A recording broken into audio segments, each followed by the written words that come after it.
Hi beautiful souls, welcome to my channel Elle's Temple. My name is Elle, I'm a goddess guide and intuitive tarot reader. Welcome back if you are a returning viewer. Welcome if you're new to my channel. So happy to have all of you guys here. I hope you're all doing well wherever you are in the world. So today's reading is going to be all about awaken your personal power. And for today's reading, I'm going back to an old format. I haven't done one of these for a while, but I've got a beautiful goddess overseeing this reading. So for today, we've got the Goddess Pele, who is the Hawaiian Goddess of Volcanoes, and she is a wonderful goddess to call on to activate personal power because she is all about activating your boundaries, knowing about when you need to say no to something so that you can then align with the right things, so that you can then say yes to the right things. She is a goddess who can help you to not lose your personal power through things like jealousy and those other kind of lower emotions, things that can kind of like fire you up, but about kind of things that are more destructive, like personally destructive. She can help you kind of channel those kind of energies into something constructive for yourself.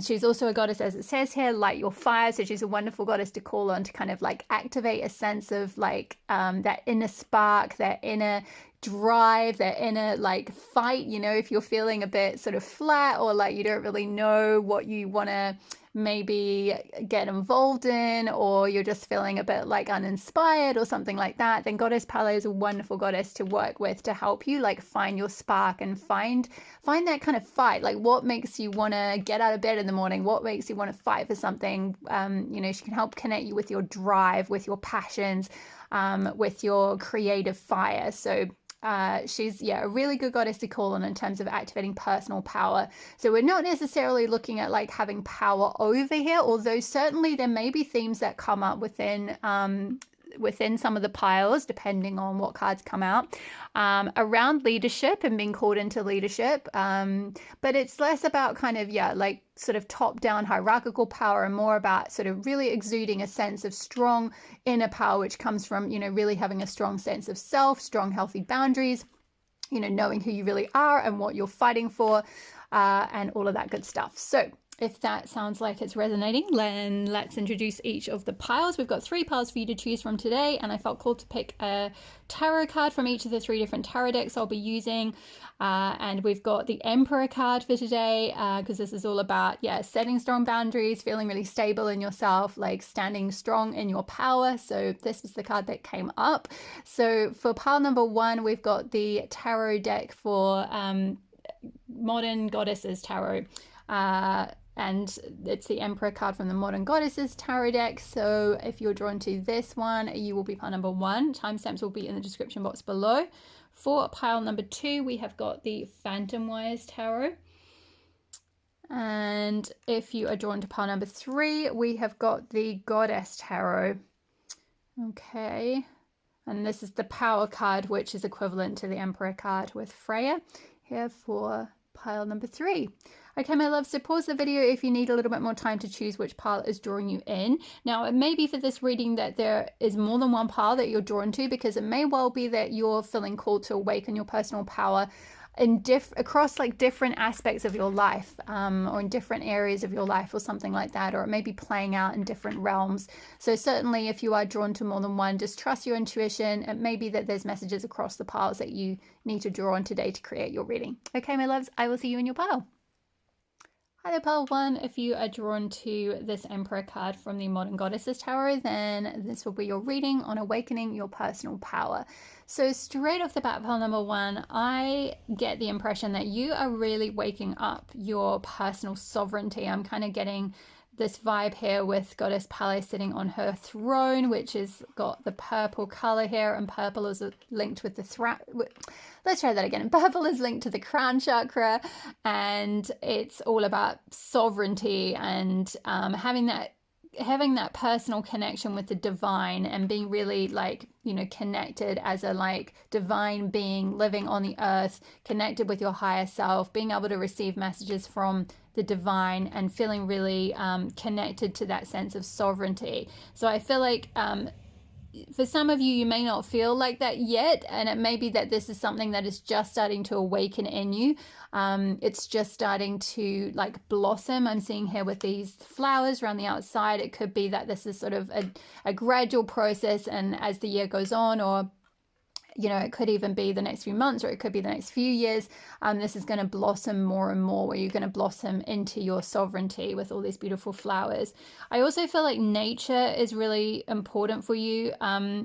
As I mentioned, Pele is a Hawaiian goddess. So some of you may have some sort of link with Hawaii, or feel either really drawn to Hawaii, or possibly have some kind of connection, like ancestrally, or maybe even in past life or something like that. There could be some connection with Hawaii, but let's get into your other oracle cards. So we have got Michelle Obama. Being powerful doesn't depend on others being weak. No one can be free and prosper until everyone is free to prosper and share your stories. They matter. We have got the sacred waters: nourishment, replenishment, health, rest, and self-care. We've got Kane with light, Kane with life force energy. And let's just move these up so I can fit everything in. And then we've got rewilding with Grandmother Moon, and the theme is rewilding, card number 1. And we have got moon with rhythm, so 2 moon cards. In fact, with your power pile number 1, there's a lot of kind of like double confirmations or synchronicities going on. We've got a lot of water energy in your card, with the life force energy here and this waterfall, and he's standing in the middle of a like a pool. And then we've got the sacred waters here, and then also there's water in the background behind this throne as well. So some of you may be a water sign, or you may feel really connected to places like islands and things like that, like I said, like Hawaii, or and also Kane is a god from Hawaii as well. So Hawaii is coming up twice, water's coming up like 3 times, and we've got the moon coming up twice. So there's a lot of like a lot of confirmation, a lot of synchronicities going on for your pile. So that might be something that you actually personally notice a lot in your life, that you get a lot of synchronicities, like seeing a lot of signs, seeing a lot of like confirmations from your guides, like synchronistic numbers, or you just sort of are someone who ends up in a lot of, like, you see a lot of synchronicities happen in your life quite a lot. Maybe some of you, I don't know why this is really specific. Maybe some of you are a twin, like you might have a twin brother or sister or something, like a twin sibling, or could be twin flame situation as well. But this reading isn't really about that. But that just came through. That could just be for a few of you, just because of the kind of double messages. In terms of your personal power, awakening your personal power, coming back to what I was saying at the beginning with this Pele being on this card and the purple here, and starting to feel more connected to your sense of sovereignty. And with that, when we're talking about sovereignty, we're not necessarily talking about like royalty in terms of like, you know, sort of becoming some sort of sovereign or something like that, or, you know, having some sort of authority over other people or anything. This is kind of more a sense of like inner authority, like being able to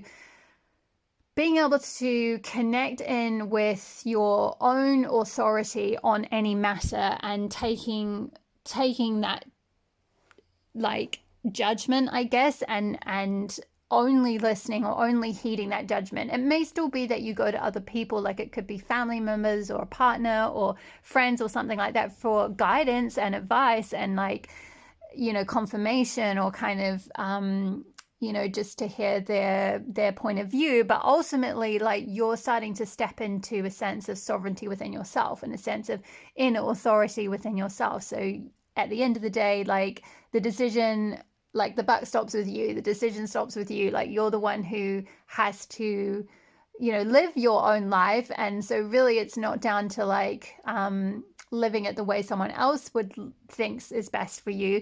I'm kind of picking up a vibe of possibly some of you might have struggled with people pleasing a little bit in the past. Maybe not all of you, but if not people pleasing, then maybe just certainly struggling with a lot of conditioning, a lot of heavy conditioning around you know, needing to live a certain way, or needing to you know, bow down to perhaps other people's authority, or like, you know, sort of authority figures in your life kind of having the say over you.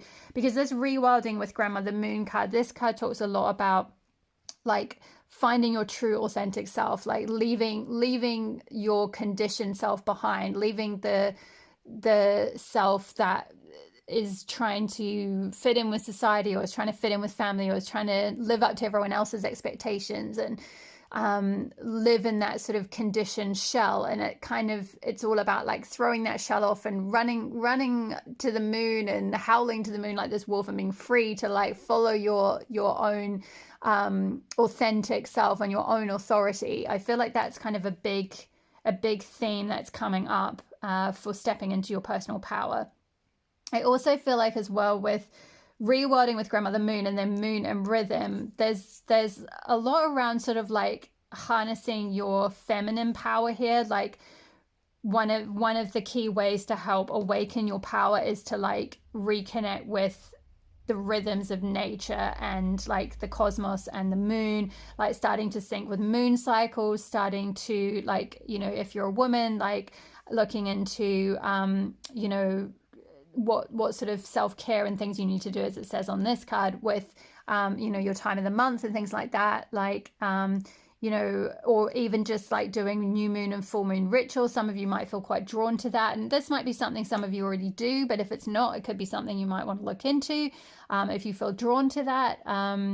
Or it might be something that just over time, gradually you feel more and more drawn to it. Like certainly this is something that like years ago, like I think it was probably more than a decade ago now, when I worked in corporate, I had no connection with like any kind of moon stuff or feminine things or like goddess stuff or you know, nature or the wheel of the year or rituals or any of this kind of stuff that I do now. Like I, you know, worked in London in a big like concrete building and in a media job, and like sometimes I would arrive, it would be dark, and I'd leave it in the dark. You know, I worked in production, so it was like crazy hours sometimes.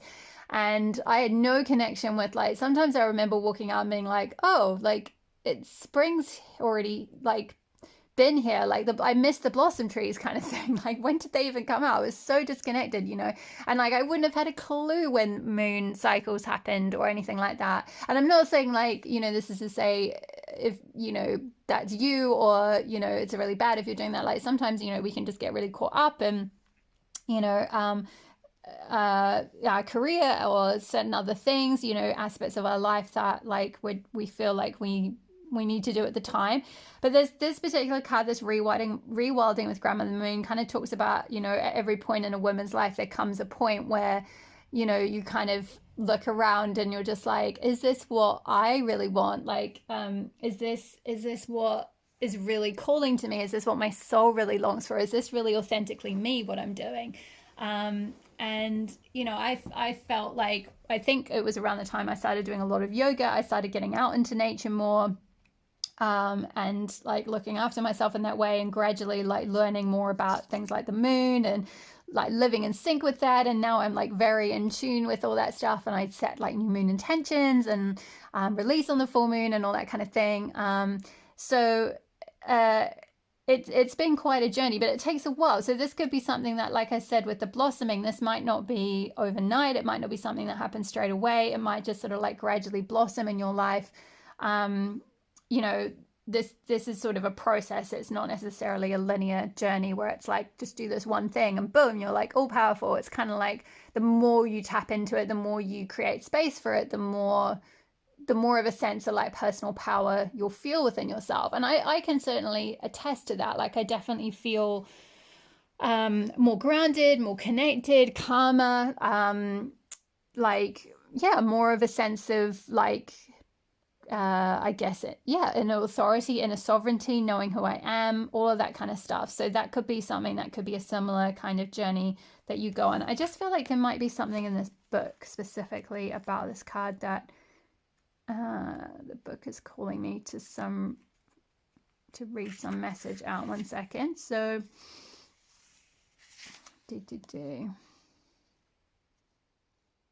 yeah, so okay, I'm just going to read. I did say some of this, but I'm going to read it out. So at some point in a woman's life, usually around or after the age of 30, so some of you may be 30, which is often around the time of or just after a Saturn return, so you could be going through something like that.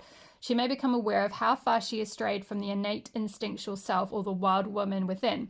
She starts to realize the many ways that growing up within a patriarchal society, her family, and perhaps even her romantic relationships have overly domesticated her and caused her to abandon what is true and authentic to her soul.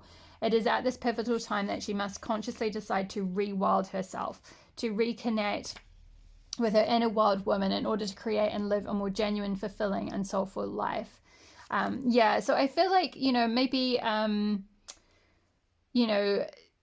this can involve certainly like getting out into the wild physically as well to help kind of connect with your own sense of like your inner wild self, so maybe getting out in nature more, or like I said, if you feel really drawn to somewhere like Hawaii or a certain island, you could feel very drawn to get out or go traveling somewhere like this.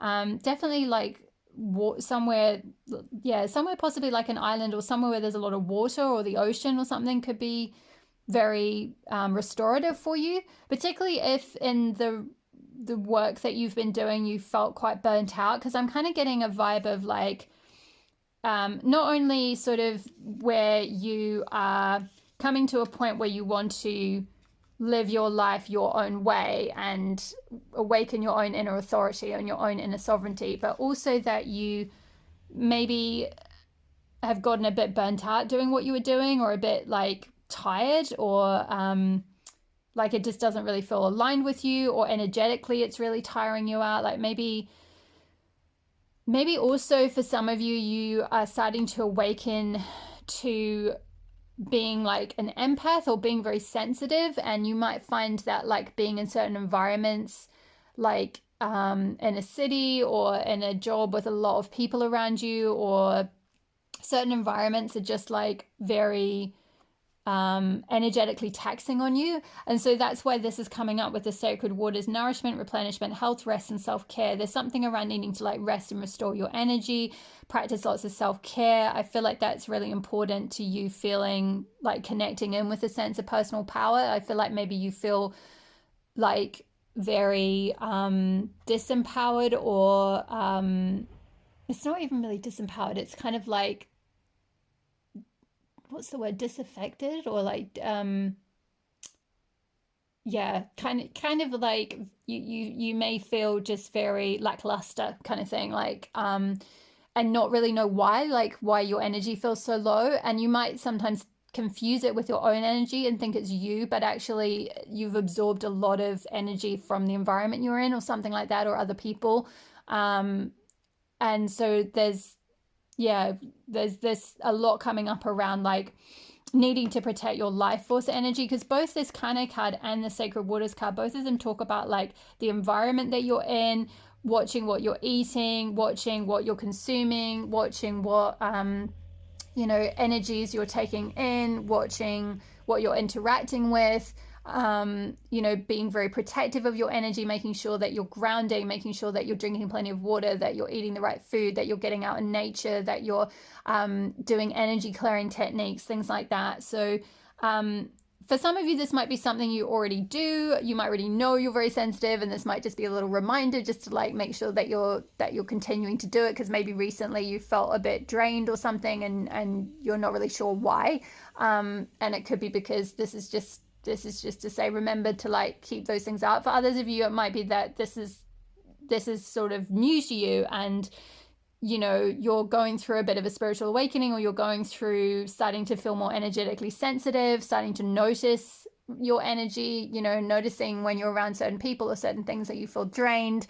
And just that, generally, I mean, a lot of people collectively are going through big time awakening at the moment. So we're all becoming more sensitive. It's kind of on a spectrum. So wherever you're at with that, you'll just start to find that certain things that you could previously tolerate, maybe you can't so much now, and you're feeling more called to like sort of be out in nature, or like, get like go out to somewhere, like go for a walk by the water, or,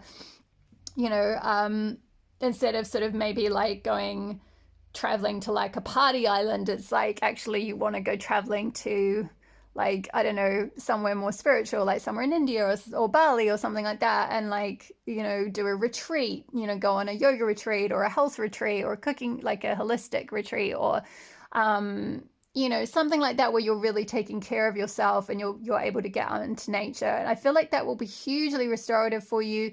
It'll help you reconnect with your life force. It'll help you reconnect with your spark, particularly if you felt kind of lacking in motivation, or like feeling not like yourself, like I said, like feeling lackluster or feeling sort of drained, or like kind of disaffected by things, like sort of like as if you feel like almost bored by stuff. But I don't think you'd necessarily describe it as bored, but it's kind of like you're just, it's like ugh, like it's like a burnt out, like just it's almost like overstimulated or something, so you kind of need to like clear the slate. So yeah, maybe also doing some like moon rituals could be very helpful, getting in tune with like yeah, like actual moon rituals like new moon and full moon, as I said, but also like the rhythms of your own body as well, because there's a lot around like health, rest, self-care, and the rhythms of the moon. So this could be like your own tuning into your own inner rhythms,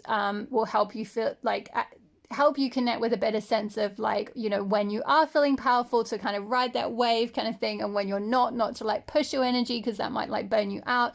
You know, one little tip, some of you probably know this already, but like in terms of tuning into like feminine rhythms, one thing that I learned years ago, there's a great book called The Wise Wound. I can't remember the author, but I can link it below. But when I was looking into all that kind of stuff about like managing your monthly cycle and things, one of the things that came out was like looking at each of the 4 weeks of the month, like seasons in terms of like you know, like your menstrual cycles. So you know, your first week is spring, the second week is summer. So in that first week you start setting new intentions and starting projects, and the second week you know, go full blow with your energy, and the third week you start prepping and winding down for winter. And then when you're on your monthly, you have a rest. And I can't remember which book it was. There was another book I was reading in recently actually, and it was talking about how, I think it was maybe in China or something, that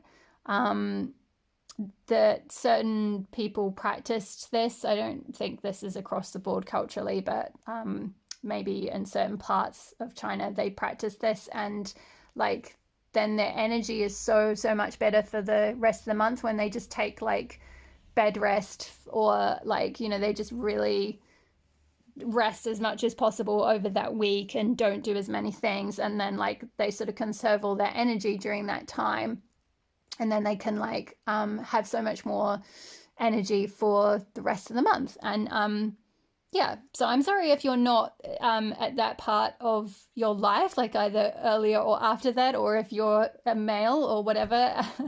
But you know, now you know, and if you've got a partner, then you can support them through that as well. So there's something I've talked to my partner about, and he now knows. I all I have to say is like, winter is coming. So anyway, where was I up to? What else did I need to say? Yeah, so the Michelle Obama thing. So I'm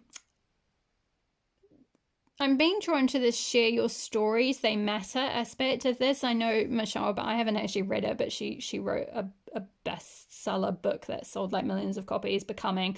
Some of you might, I don't know, you might feel drawn to a story, or you might kind of feel like there might be some aspect of her story that's somewhat like, you know, she could be an inspiration for you in some way. But if not, then I feel like it's this aspect of share your stories, they matter. There's something around you reactivating your life force energy so that you can like reconnect with that sense of like your creative spark again, because I feel like maybe your, like I was talking about, your spark might have gotten a little bit dulled because of, you know, whatever it might be, stress or health issues or overwork or not really feeling connected to your true self or something like that. But I feel like the more you kind of heal this life force energy through, you know, whatever sort of self-care practices you need to do, whatever kind of like getting out in nature, maybe going traveling, like I said, going to somewhere like on a retreat or somewhere where there's like a lot of water energy, yeah, or maybe somewhere where there's waterfalls as well, or just swimming could be useful for you. I feel like that will help kind of reactivate your spark again, and your sense of your sense of like the stories that you. Oh, okay. What I'm getting more is like it's less about kind of stories in terms. I mean, maybe some of you want to be writers, or you might end up actually writing and publishing stories. But I feel like this is more to do with the stories you tell yourself, about what you can do, about what you can and can't do. There's something around like your own personal narrative and your own personal story. It's like start to when you start to like clear out other people's energy and go through this like rewilding process and reconnecting with your authentic self, because you're not following that conditioning so much anymore. You're not listening to like the noise around you. You're starting to listen to your core. You're waking up that connection with your like inner sovereign. Once you start to do that, it's like you'll start to notice what stories you've been telling yourself about yourself, and you'll start to maybe be able to discern and hear like where those stories are not helpful to you, and where they're like coming from sort of someplace else. Like it's like this isn't really the story I want to tell about me. This isn't the authentic me. This is the story I've inherited from someone, or something like that. I feel like there's something around connecting with your own story. It matters rather than, I mean, it may be that once you're able to connect in with your story, like that's then something that you end up sharing your story. Like maybe for some of you, this whole process of like restoring your health and rewilding and connecting in with your inner self, your authentic self. Maybe some of you go traveling or something like that. Maybe that's something that you do start sharing in some way, like maybe through that process of self-discovery and self-excavation, you share that process on a blog, for example, or on like vlogging or something like that. So, or just somehow on social media, or you write a book about it. Ultimately, it could be like a whole eat, pray, love thing, right? I mean, I mentioned Bali and that story. I was going to say Julia Roberts then, but it's not Julia Roberts, it's Elizabeth Gilbert. Julia Roberts played Elizabeth Gilbert. Elizabeth Gilbert goes to Bali and eat, pray, love. So for some of you might be in that kind of stage of your life where you're feeling called to kind of like, you're like, I'm being shown that scene from the film when I think it's at the beginning-ish, or about quarter of the way in, after the whole divorce and all that stuff. And she says to her editor, like, something about food and something about like, what did you have for lunch today? And she's like, I don't know, a salad. And she's like, exactly. Like, it's like, what, don't you wish you could just, like eat something amazing? Like, where is my appetite? It's gone. And she's like bemoaning the fact that she has no real appetite for life. And that's the energy I'm getting from you now that I think about it, when I'm picking up this sort of lackluster thing. It's an appetite for life. That's what Pele wants to awaken in you, and that's what is your personal power, is reactivating that appetite for life. So maybe for some of you, you could be really into food. I mean, it does mention nourishment here with the sacred waters, and in the guidebook for this Kane card, it talks about nourishment as well, and watching what you're eating and stuff like that. So maybe for some of you, I'm just hearing like maybe you've been on like a diet or something, or you've been like, if not dieting in terms of your food, like kind of suppressing or repressing like certain desire to like go out and chase after certain things in your life, like kind of like you've been in restriction mode in some sense. And so there's kind of this, I think that's why they've showed this like eat, pray, love idea, is like, it's not to say like, oh, you've got to quit your job and go off on a year like she did kind of thing. Though if that's what you're feeling called to do, then go nuts. But if there might be something around like taking some time out if you can, maybe taking sabbatical if you can, or just a holiday, or just a break, as much as whatever you can afford, or whatever you can do. This could be something that you could do this year, or it could be something that you plan and save towards, and you do it later. But there's this kind of sense of maybe wanting to travel somewhere that you feel really called to go to. It could be an island, like I said, could be somewhere where there's like just really amazing food. Like I'm kind of also picking up somewhere in Asia. Let me just say Bali, so it could be like Indonesia, possibly somewhere in India, possibly also like Polynesia or New Zealand. I've mentioned a lot of places now, but you guys get the idea. Whatever you felt called towards. I don't think this is new information for you. I feel that this is like you know where you want to go. I don't think it's kind of like, you know, and I feel like if this is new information, this is maybe not your pile, because I feel like for most of you will have a sense of like, you know, a certain place that you've always felt really drawn to, or you know that you want to go on this type of trip, or you know that you want to sort of reactivate your creative spark or your appetite for life. Like you want to, and you feel that maybe like, yeah, you need to kind of overhaul how you eat, or like how you know, how you live, your lifestyle, that kind of thing. And yeah, and it could be that, you know, the fact that it's got the share your stories, and then I mentioned Elizabeth Gilbert, who's a writer and a speaker and stuff, and she's shared her process of like, you know, reawakening her appetite for life with going to, you know, she starts off in Italy, you know, where she really reawakens her appetite there and eats all the yummy Italian food, you know. So maybe it's somewhere like that. It could be different for all of you, or it could also be as well that for some of you, working in some kind of field like that could be something you get called into. But I don't necessarily think, this isn't really a career reading, so I don't necessarily think it's kind of saying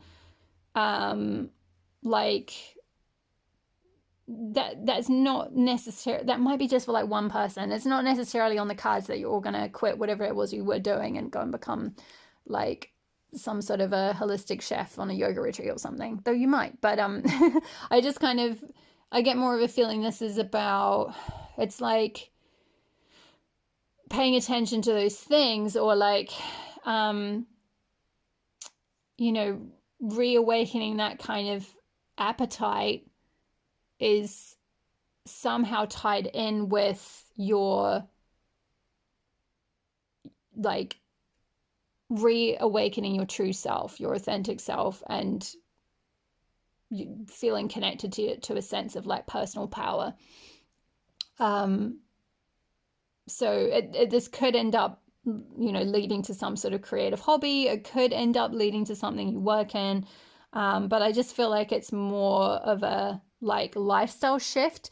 And like I said, for some of you, you may already be doing some of this stuff, and this is just a reminder to kind of like, you know, do it more and level that up even more, because your energy is getting more and more sensitive, and your life force energy is somehow maybe a little bit diminished at the moment. So it's just around sort of watching, you know, practicing healthy boundaries, you know, because this card as well, the Emperor card, this talks about boundaries and where do you need to say no. It refers to Rosa Parks, how she, you know, when Rosa Parks like sat on the bus in the, I think it was in the 1950s in the States, and then she was told to get off the bus, and she said no, and she stayed on it because she was on a bus just for white people, whatever. And so there could be something around saying no to something. So it could be a habit, like it could be like, you know, a certain food habit, or like smoking or drinking, or like partying, or being around certain people, maybe certain people that you notice might be a bit of a bad influence on you, or like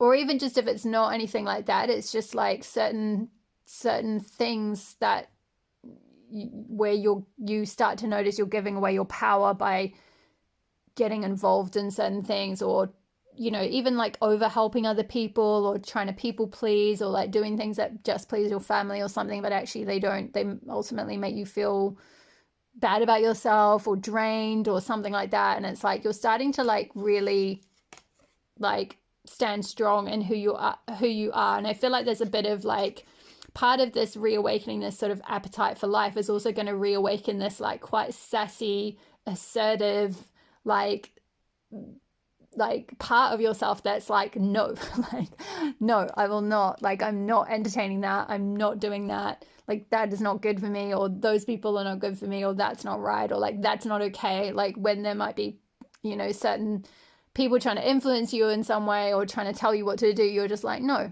like, this is what I'm doing. You know, this is all this rewilding is like, you know, kind of not listening to all that conditioning stuff. It's like listening to who you really are. And if you say you want to do something, or if it's, you know, that inner authority is like, is this right for me? Then, you know, if I want to be on this bus, I'm going to be on this bus. Or if I want to be, you know, if I want to go here, if I want to do that, then that is right for me, and not letting anyone else talk you out of it or tell you what to do, basically. So love that for you, pile number one.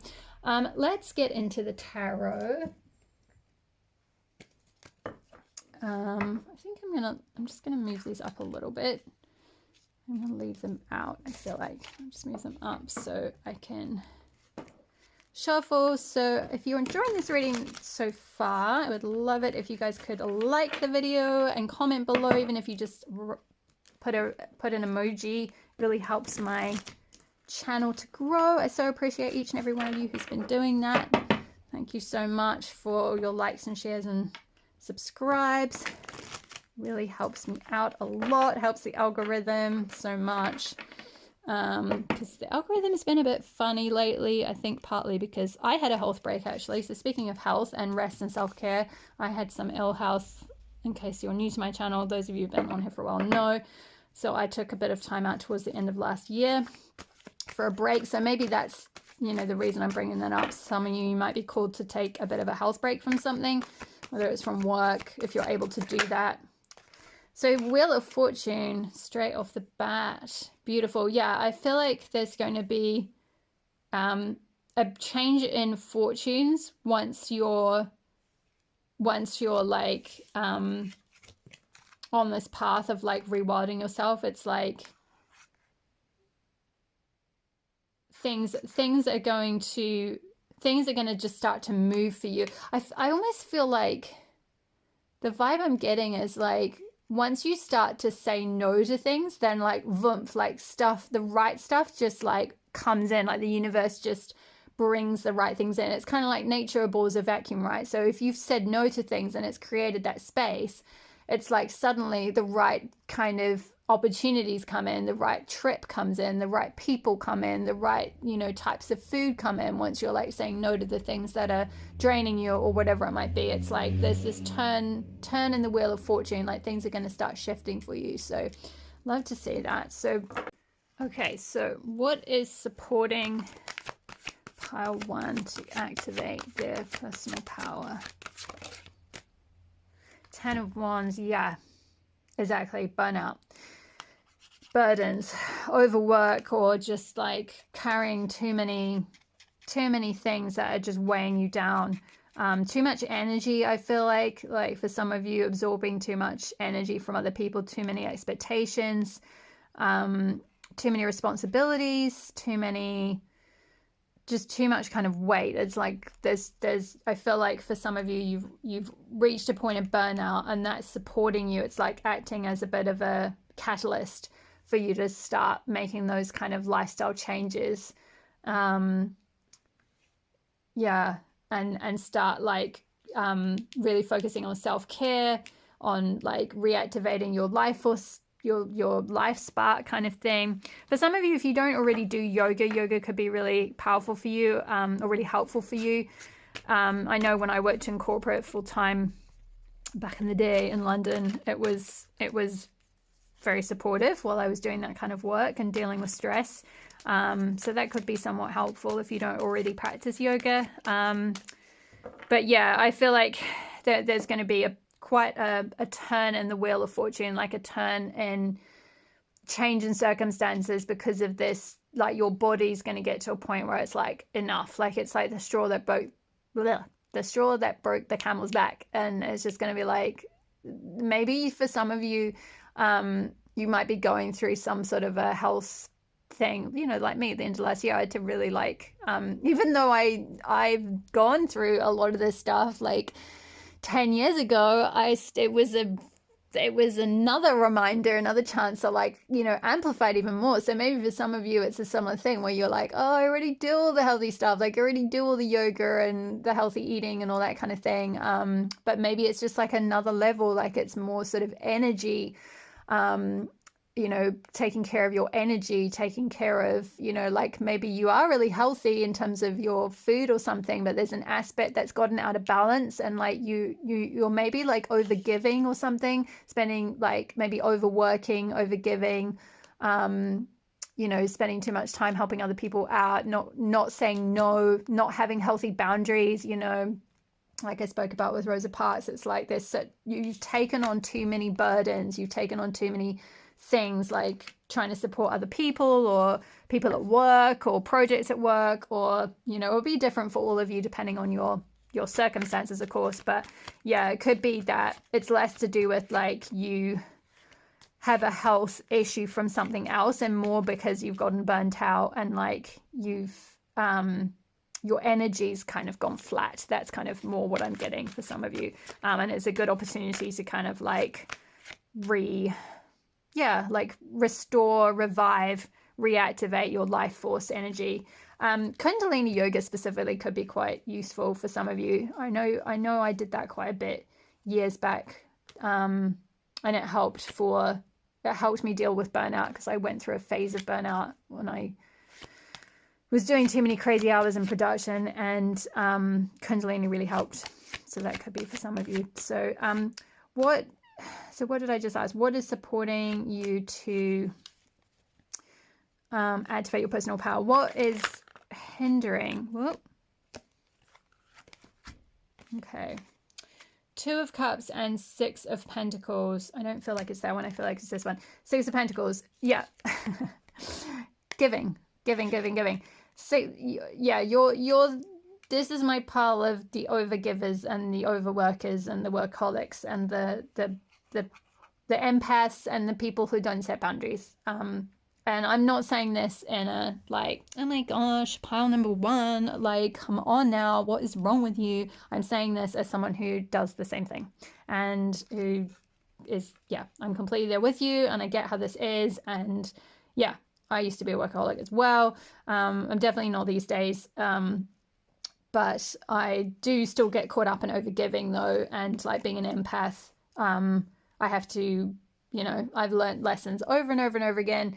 I think I'm getting there, touch wood. I think I'm finally, after learning the hard way, around setting healthy boundaries around like certain people, places, or circumstances, certain environments where I need to set boundaries around giving my energy, and just like freely giving.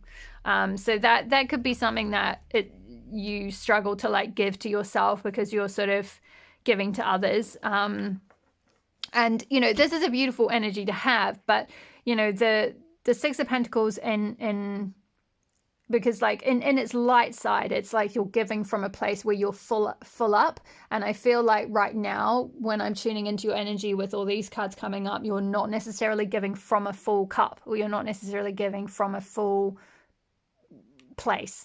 And so it's only once you're in your personal power and like really strong in that, and like revived yourself fully, and like really reactivated your life force, and like, you know, you're really in touch with how much energy you have, where you're able to give from a full cup, and so you're not giving and then draining yourself and ending up like this with this person where she's almost like falling over from how much burden she's carrying. It's like you're able to just give, you know, like she's standing up and she's got 2 small presents, and she's like, I'm going to just give this bit today and that bit here, and then that's it, I'm done with my giving. Not like I'm going to give 10 things to 10 different people, or, you know, whatever it might be, or invest my energy in these 10 different things, or like take on 10 different projects at work, or I don't know, whatever it is that's coming up. For some of you, I'm kind of getting it's more work. For others, I feel like it's more like family and friends, and maybe even like, you know, your spiritual work or something like that. But yeah, coming into balance. You can see like here she's got 2 arms, and it's kind of like, it almost looks a little bit like the Temperance card. It's very like balanced giving. So that's coming through as a bit of a challenge in terms of what's the energy that's challenging you to step into your personal power. So what can pile one do? What can pile one do now to step? The Hanged Man. Wow. Yeah, rest and surrender. I mean, Hanged Man isn't typically about resting, but I feel like there's it looks like she's kind of doing like, she's in sort of yoga clothing here, so maybe doing some kind of yoga, and also like doing the, like, what do you call them?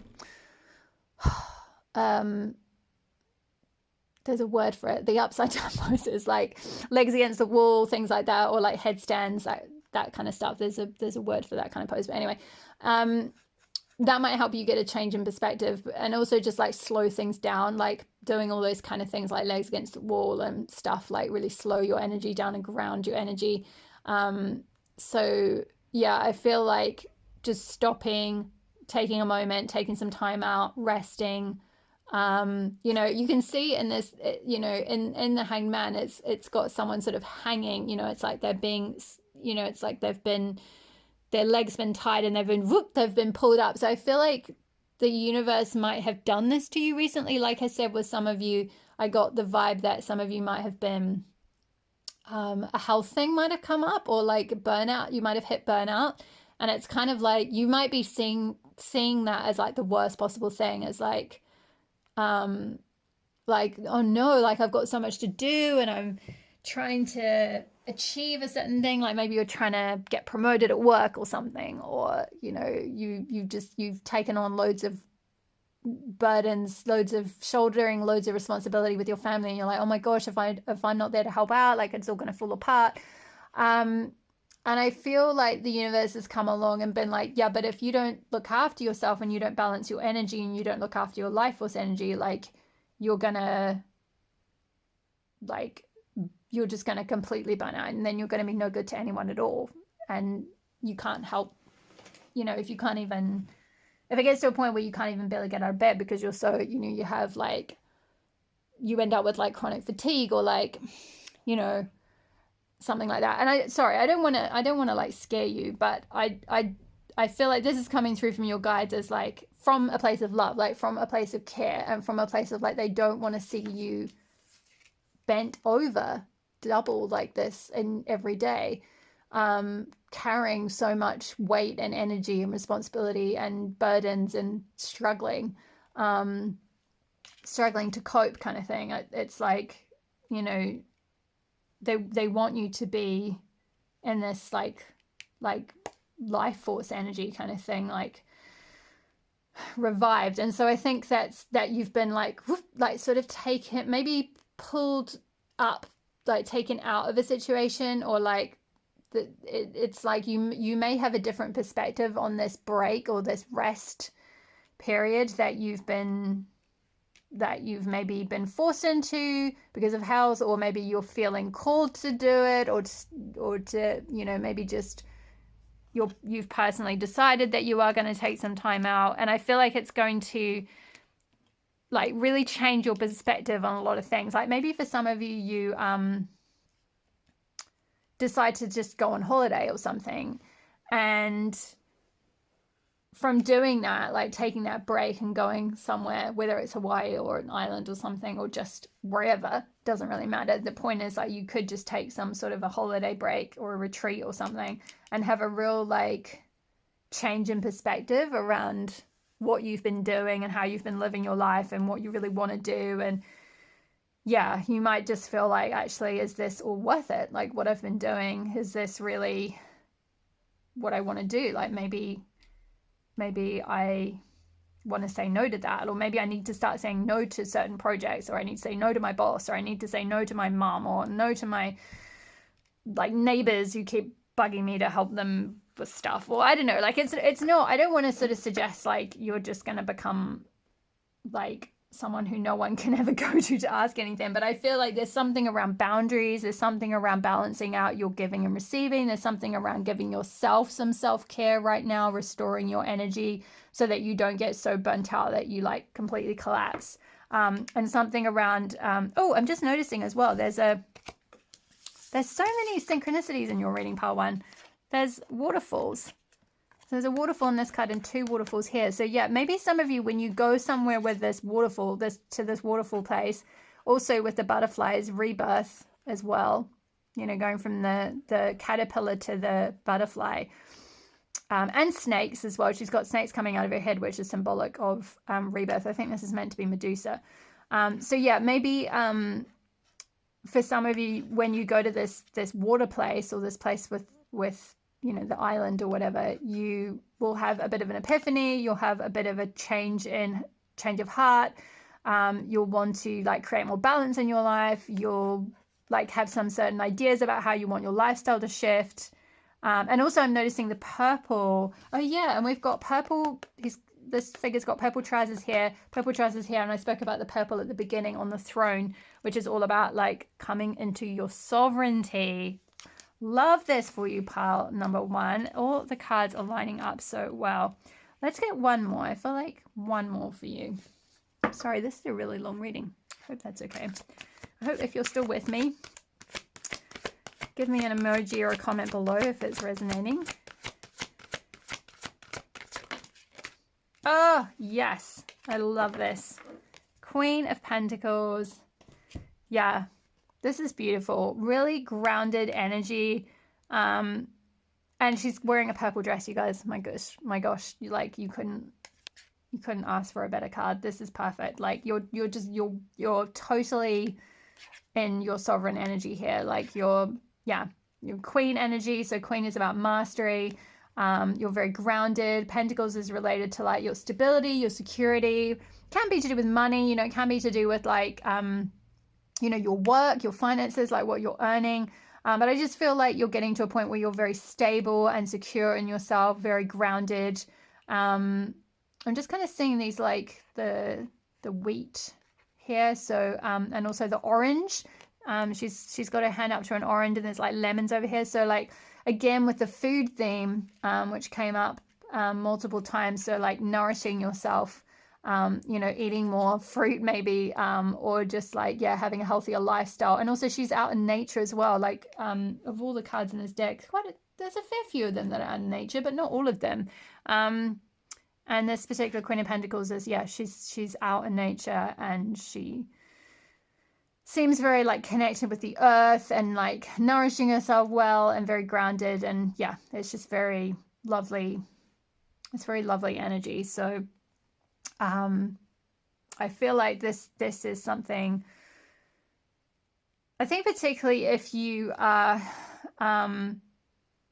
worried about stability and security, if you say, for example, took a break from either your job or what you were previously doing, like whatever these responsibilities were, maybe you were worried about like how you'd get income or how you'd stay stable. But I feel like with this Queen of Pentacles, this is confirmation that like the universe has got your back, like you are supported, you yeah, like you're good, like you're good, you're going to be okay financially. Like, you know, even if you might have to take a bit of time out, it may not be like, you know, you're necessarily earning as much as you were for a bit, but like ultimately it's gonna like come out, it'll all come out in the wash kind of thing. I feel like you'll reach a point where you're really stable, you're really good within yourself, you're really looking after yourself, and able to look after yourself.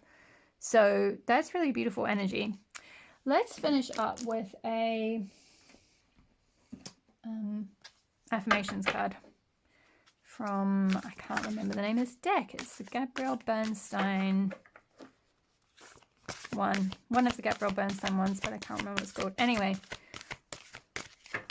can we have a card for pile 1, please, Spirit? Well, I seek out happy people who inspire me to be great. Love that. That's really self-explanatory. Anything else for pile 1? I think this could be for those of you who, when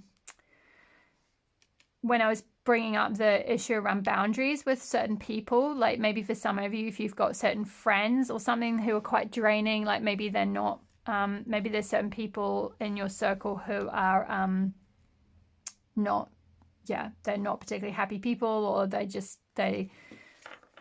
you know, if you wanted to kind of go off and do your own thing, like they might have something to say about that. And you know, I feel like you might be coming into a place where you start to attract more like happier people, and people who you know, have a certain lifestyle, have a certain way of living that's really inspiring, and wants you to, it makes you want to like be better and kind of like, be as great as you can be. Let's see, are there any other messages? Oh, there was one, hold on. I forgot. When I lead from a place of love, people respect me. Beautiful. Yeah, so maybe for some of you, you are being called into leadership in some way. Maybe that's where, with this 10 of Wands, like maybe you have been leading a team or something like that, and you've gotten a bit burnt out, or something, possibly. But yeah, I feel like if you're kind of coming from a place of like I feel like if you're coming from a place of loving what you do, then people will just respect you, because you'll just naturally exude a certain like magnetism, like with that life force energy. You'll just have this like vibe around you where you love yourself, you respect yourself, you love what you do, and people will just respect that and respond to that. Anything else? Any other messages for pile 1? Any other messages? I am in sync with the flow of life. Yes, exactly. I feel like this links with the moon rhythm card. I was speaking about coming into tune with your own rhythms, with the rhythms of your body, with the rhythms of the season around you, that kind of thing. Yeah. So that you don't get so burnt out, because you're kind of using your energy, you're balancing your energy, you're using your energy really, really wisely. You're in tune, you're in sync with the flow of life. So you're able to then like, respond to like opportunities. You're able to like conserve your energy and then use it when you need to. So yeah. Beautiful. I feel like that is all the messages I have for you, pile 1. I hope that resonated for you. Leave me a comment below if it did. I would love to hear from you, and hit the subscribe button if you're not already part of the community. I would love to have you here, and hit the notification bell so you'll be notified when I next upload a reading. All the best with awakening your personal power, and I will see you in the next reading. All my love. Bye. Hi there, pile 2. If you chose this Emperor card from the Phantom Wise Tarot, then this will be your reading on awakening your personal power. So I'm going to actually just get straight into your oracle cards and read all of this together. So we've got Tarana Burke with power and privilege don't have to mean domination and defeat.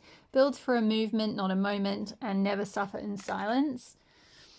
We've got card number 2 with Lilith, the first feminist, autonomy. We've got Kali Ma with spiritual transformation. We've got Anana with wholeness.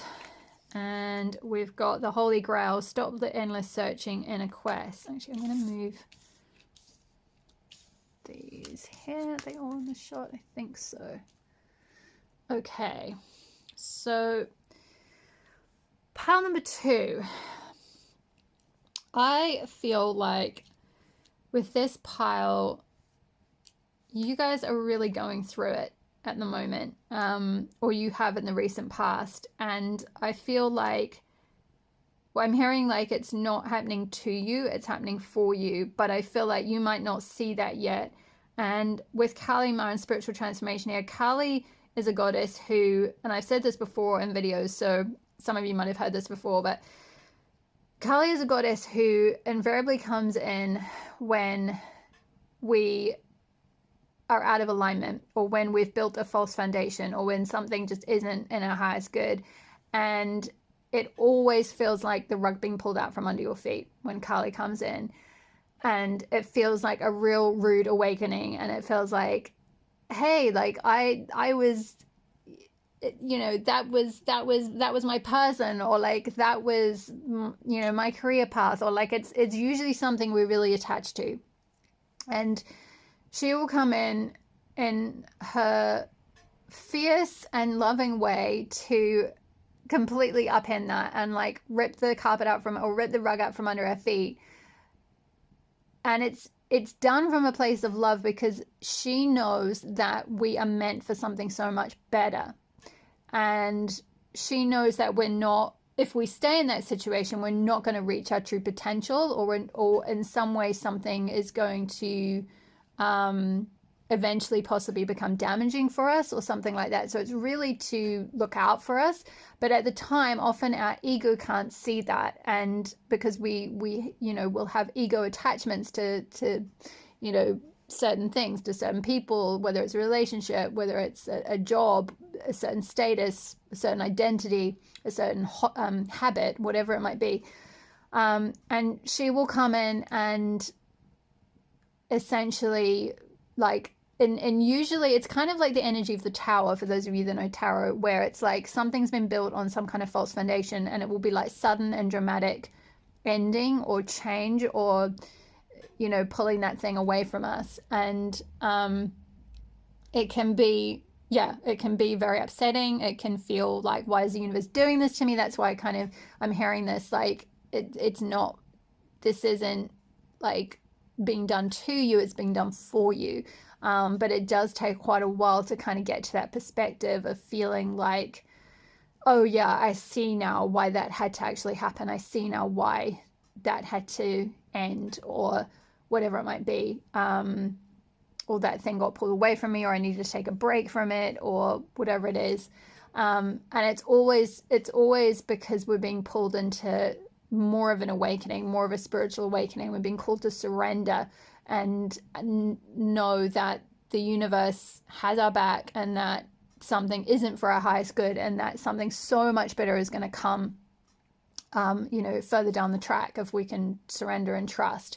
It really kind of is, like it brings you, it's that moment where it really brings you to your knees, because it's like if you're standing and you think you're on a strong foundation, but then whoop, the rug comes out. And if you're not really strong in yourself, if you're not really rooted in your personal power, you will fall down. It is like that tower moment. And really the point of that is designed to get you to, it's not done to punish you, or it's not done to take something away as like the universe is like, oh see, look, I pulled the rug out and you couldn't stand on your own 2 feet, like look at you falling. Like, no, it's not done from that like mean-spirited place. It's done from a place of like, when that rug has been pulled out and you drop to your knees, that forces you from that like, kind of like rock bottom place, in a sense, to like reconstruct yourself and like create a firmer foundation for yourself, where you're so much stronger in your own self. Like you're really, really firm in your own personal power and who you really are, that no matter what then comes along after that, it doesn't then upend you in that same way. It doesn't then like cause you to kind of like, cause that sort of tower moment or that tower crumbling. It's like you're so much stronger because you've been kind of initiated in a way. And it's interesting because you've got both Kali and Inanna, and both of these goddesses talk about essentially going through a process of like spiritual awakening and going through like a tough transition or a stripping back of ego, because Inanna is all about, she goes, just to quickly explain her myth for those of you that are new to her, she is a beautiful queen and she's revered and she has all these like epithets like, the like Empress of Heaven and blah, blah, blah, and all these kind of things. And then like she goes down to the underworld to see her sister, Ereshkigal Girl. And in doing so, she has to strip 7 items of like clothing and jewelry from her as she goes down, which is seen as like aspects that are connected to her status as a queen. And she strips those off, and then in the underworld, she's hung from a hook. It's quite gruesome. She's hung from a hook in the underworld for 3 days, and finally some of the like Ereshkigal Girl's little helpers or whatever in the underworld are like, maybe we should like free her. She is actually the queen after all. And they go off and I think that there's like messengers from above that are coming down being like, where's Inanna? Like, we need her back kind of thing. And eventually Ereshkigal Girl does free her, and she reclaims her, you know, these aspects of herself that she left behind, these clothing and jewelry and so forth, when she goes back up the stairs and is rebirthed into the world, now that she's kind of gone through that like death and rebirth process. She's gone through that process of having her ego stripped away. And I'm not, when I talk about ego in this sense, I'm not talking like, oh, you're so egotistical, pile two, or like, you know, you have a lot of you know, like pride, or it's not ego in that way. It's kind of like aspects of ourselves that are like, they're possibly parts of our conditioning, or they're just parts of our like self that are kind of operating from a sense of like, we think we may need something in order to be whole. And really the whole like Inanna story is all about like coming into our own wholeness without all those kind of trappings of like ego trappings, like all the things that the ego is like, oh, we really need, you know, like these material things, or we really need this job to be okay, or we really need this person to be okay, or we really need, you know, this type of relationship, or like whatever it might be. You know, the ego needs sort of like crutches, you know, it needs things, like other things to be like hooked into, kind of thing. And whereas the soul doesn't, it can reside in its own like personal power on its own. You know, like Inanna, she strips back all of that, and actually she comes into this sense of wholeness. And when she's reborn, she's reintegrated these parts of her psyche that had been split off. So I feel like for some of you, this tower moment that you went through was all about like initiating you into a process of like going into the underworld, doing this like death and rebirth, getting you to connect with your shadow. Because it's interesting, you're the only pile that chose a black and white card. So I feel like this is kind of like talking about sort of duality, and about your like, you know, perhaps your like your ego versus your soul, or like your yin versus your yang, your darkest side versus your light side. You know, with Inanna, the story of her sister, you know, it's often seen that her sister is not, you know, she is Inanna, she's just the other half of her soul, like she's the other half, she's like the dark aspect of the same person. It's not actually a separate person. And we all have that within. We all have dark and light. We all have yin and yang. We all have that, you know, those parts of our psyche that get like repressed and pushed into our shadow, or into our unconscious. And in order to be fully whole, we have to kind of do that work of like going, kind of descending down into the underworld, and like coming into contact with those parts and reintegrating them before we can be fully whole. But often that process is not something that we willingly just like undertake proactively. It often takes some sort of a like Kali moment, like a Tao moment, where something gets, you know, that Inanna process gets forced on us, where that stripping back, you know, letting go of those ego trappings gets, you know, like we're made to go through that in some way. Like the like I said, with the rug being pulled out from under the feet, we're attached to the rug, whatever the rug is, you know, and it'll be different for all of you. But for many of you, I feel like the rug was a relationship. It may not be for all of you. For some of you, it could have been a job, or it could have been just a certain way of being, a certain way of behaving, a certain habit. It could have been an addiction. It could have even been a certain family dynamic or something like that. Or it could be even like a pursuit of materialism or money, or like status in that sense, like needing to kind of like keep fighting for, you know, and sort of living to kind of keep earning more and striving for more, and kind of all of that kind of stuff. And I feel like that you've had some sort of a I don't want to say humbling moment, because I don't feel like this, like I said, when I'm talking about ego, I'm not talking about pride, but I feel like I'm just being drawn to the word defeat here. There might have been some sort of a defeat where it's kind of like making you see something about your true self, something about like your like what actually really makes you whole, and maybe it wasn't those things. For those of you where it was a relationship, because I'm getting with this Emperor card, this is also the only pile that has a masculine Emperor, and I feel like for you, this Emperor embodied a certain like if this is representative of someone you were actually in a relationship with and that's ended in some sort of dramatic way, or it was a difficult relationship, it may have even been possibly an abusive relationship, or something along those lines, a toxic relationship, and I feel like that relationship has acted as an initiation into this sort of like ego death, and spiritual awakening, and this sort of pushing you into like doing that shadow work and into like realizing where you have subjugated yourself and like disowned your own power. Because if you've ended up in a toxic relationship with a power imbalance, it's because you haven't fully owned and stepped into your power. You've sort of like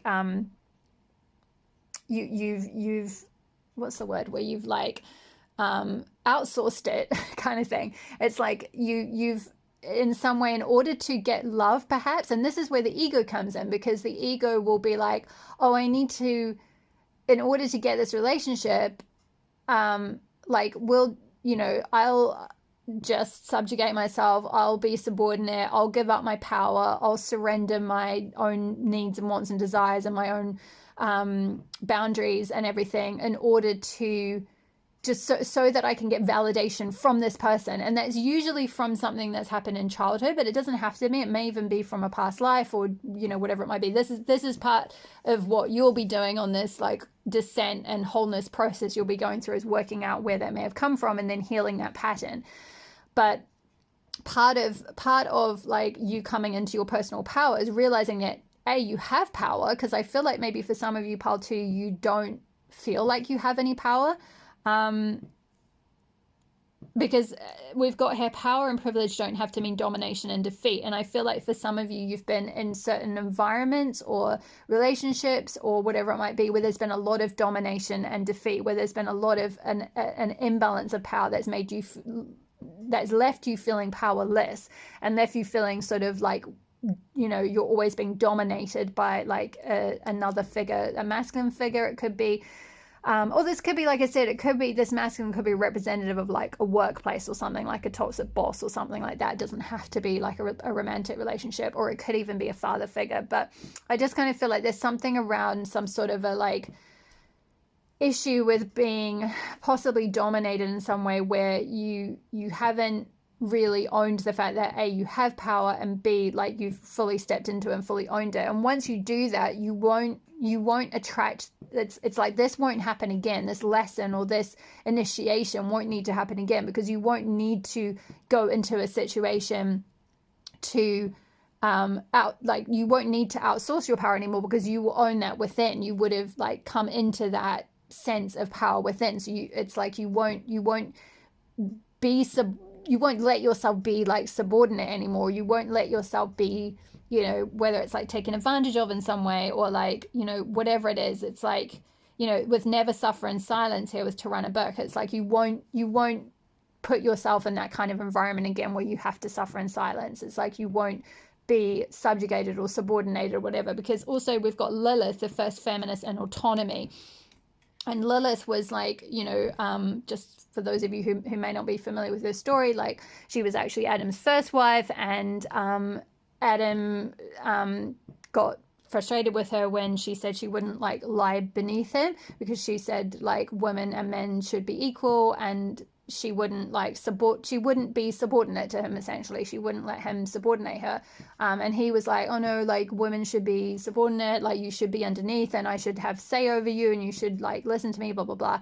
And when she was like no, then she was banished from the Garden of Eden, or so the legend goes. And she she's basically, as it says, the first feminist. She was all about autonomy. She was like, well, I'd rather go and be on my own, and be autonomous and be able to do what I want, than to stay with you and be subordinate to you and be subjugated in that way and be, told what to do. And so I feel like maybe there's been some sort of situation like that that's happened for you, whether it's in a sexual or romantic relationship, or whether it was in played out in some other way. There's something where you're like, you know what, this isn't worth it. Like this situation, like it's not worth me being suffering in silence. It's not worth me being subordinated or subjected to this treatment. I'm going my own way. I'm going to be autonomous. So maybe some of you are like leaving a workplace and becoming a freelancer or something, or you're leaving a relationship and you're now like on your own.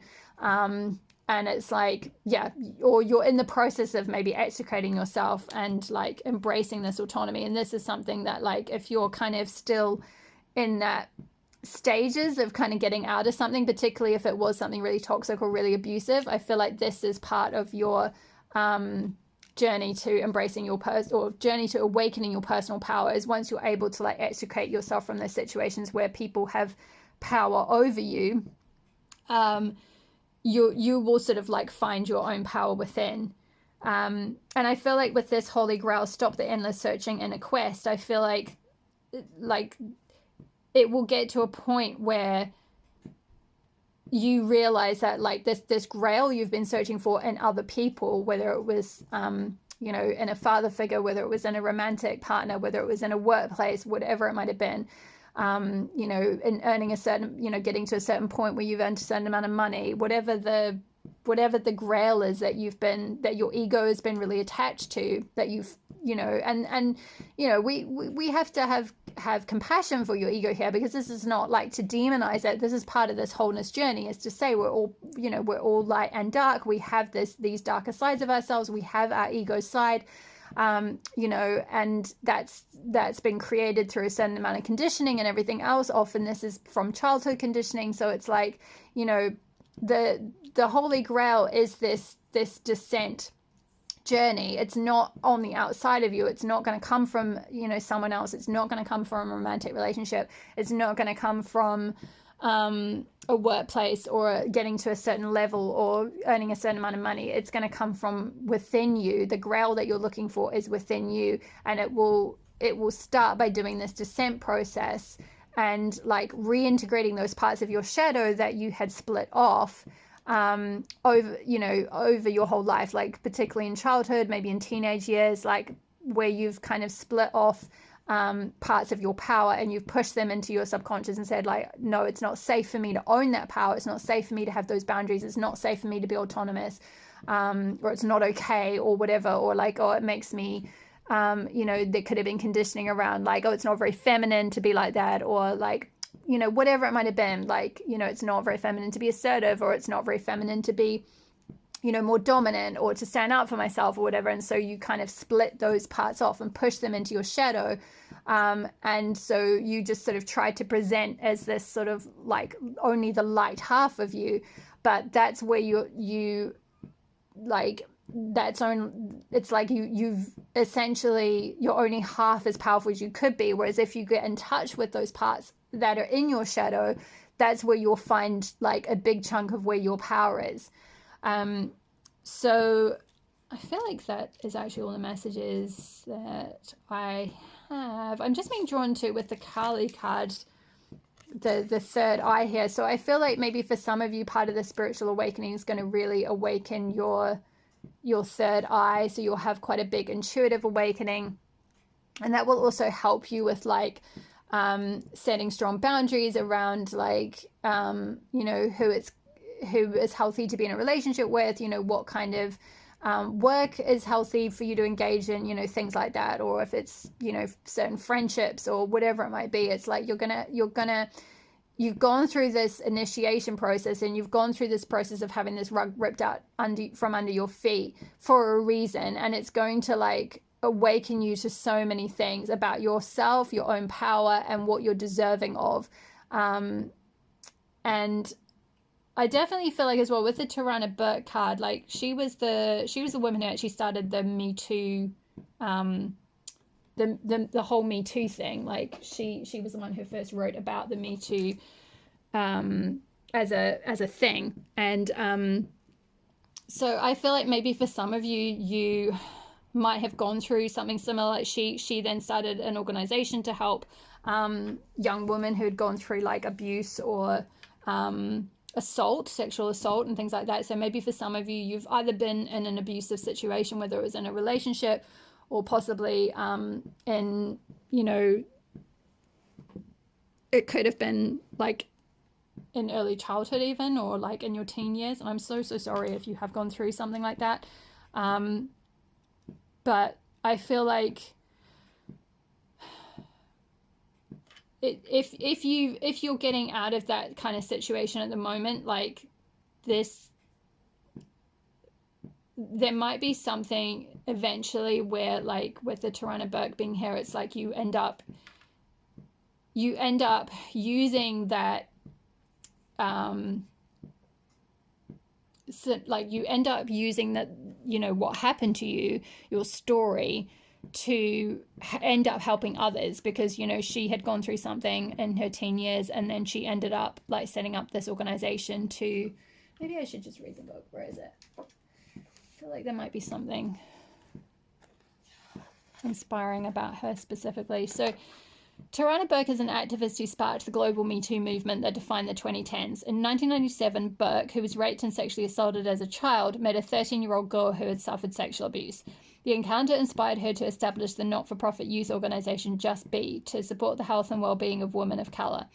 In 2006, Burke began posting on social media using the phrase Me Too to spread awareness about the endemic nature of sexual abuse.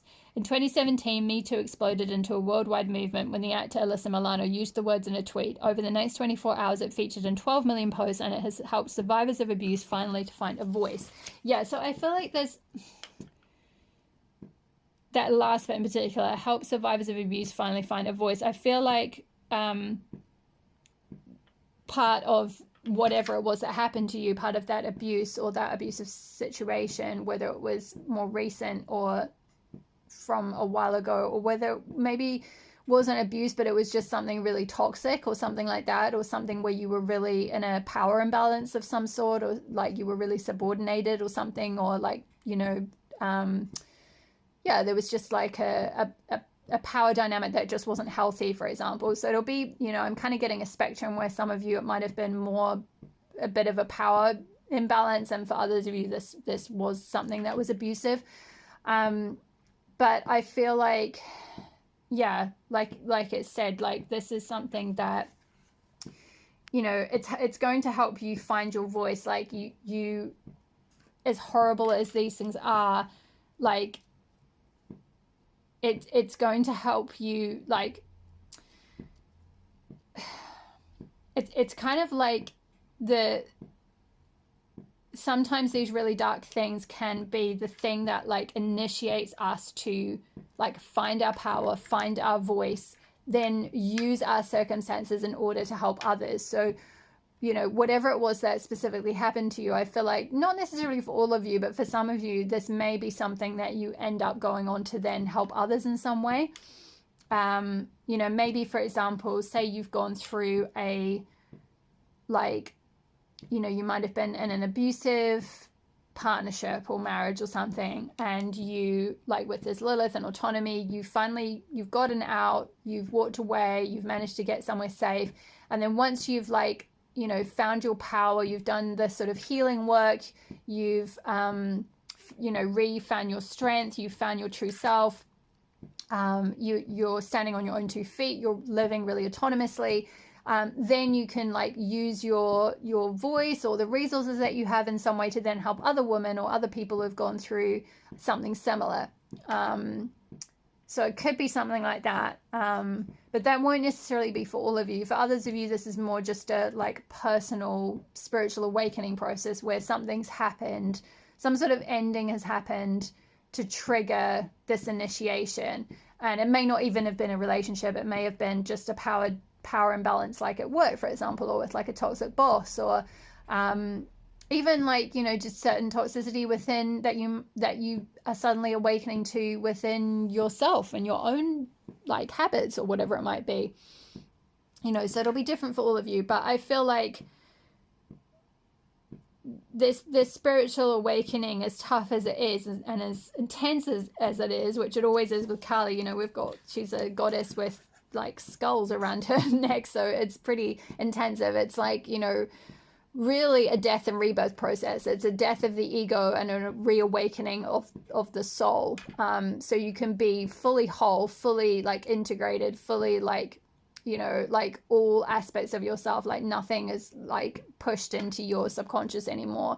So you also then don't have to like seek out other situations that, you know, make you feel subordinate or make you feel like you don't have any autonomy or make you feel like you don't have any voice or any say over something, because it's like you know that you have that, you're owning that fully, you're whole in that.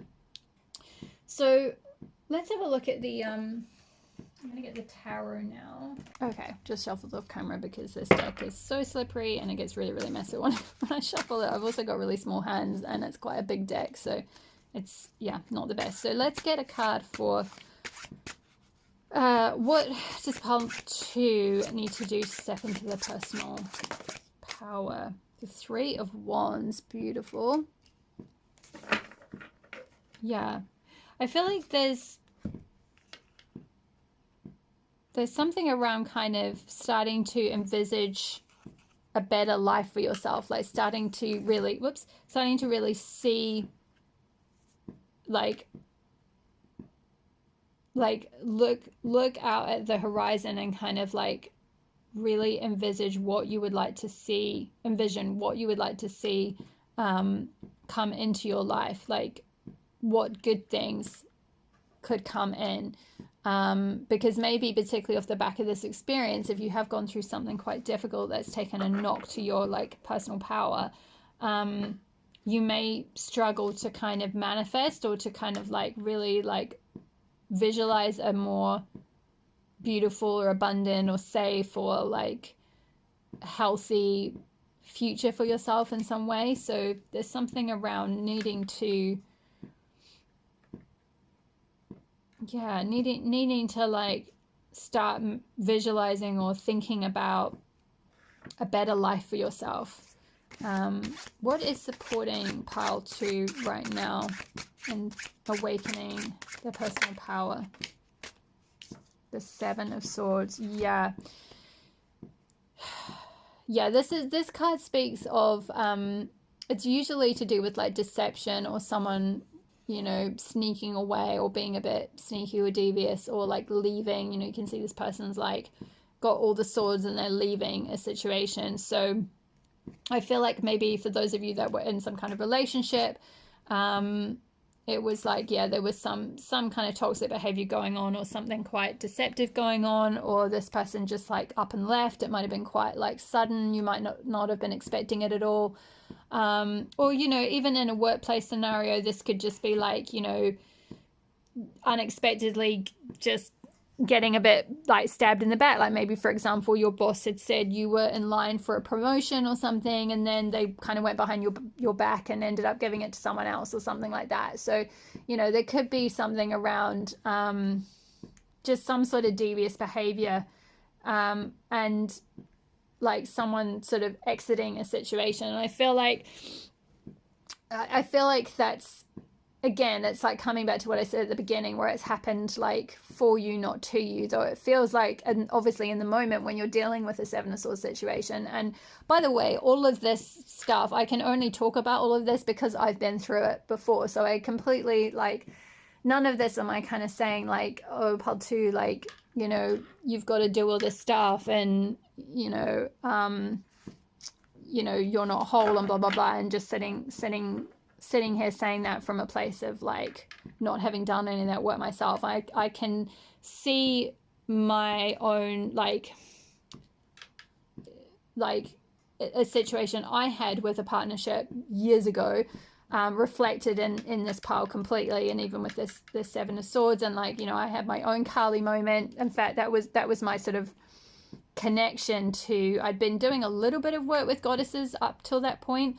And then like that was sort of, Kali was one of the first goddesses who like actually came in and I had like a almost visceral connection with, because like the way she showed up in my life and brought that situation to an end. I was like, it was a similar thing where I was about to move in with someone actually, and then like, yeah, they did the dirty. But So I hope that hasn't happened to you. I know how horrible it is though, so I'm with you, and I can, like, you know, feel your pain. I can feel your shock and dismay at this behavior and how upsetting it is. And yeah, but I can also say with hand on my heart, like, this is happening for you, not to you, because I know from having gone through all of this and come out the other side, and I'm long out the other side now, and I'm in a like beautiful, healthy partnership that I've been in for the last 3 years. That is nothing like this toxic one that I was in, and also, like, I could never have I always struggle with this word for some reason.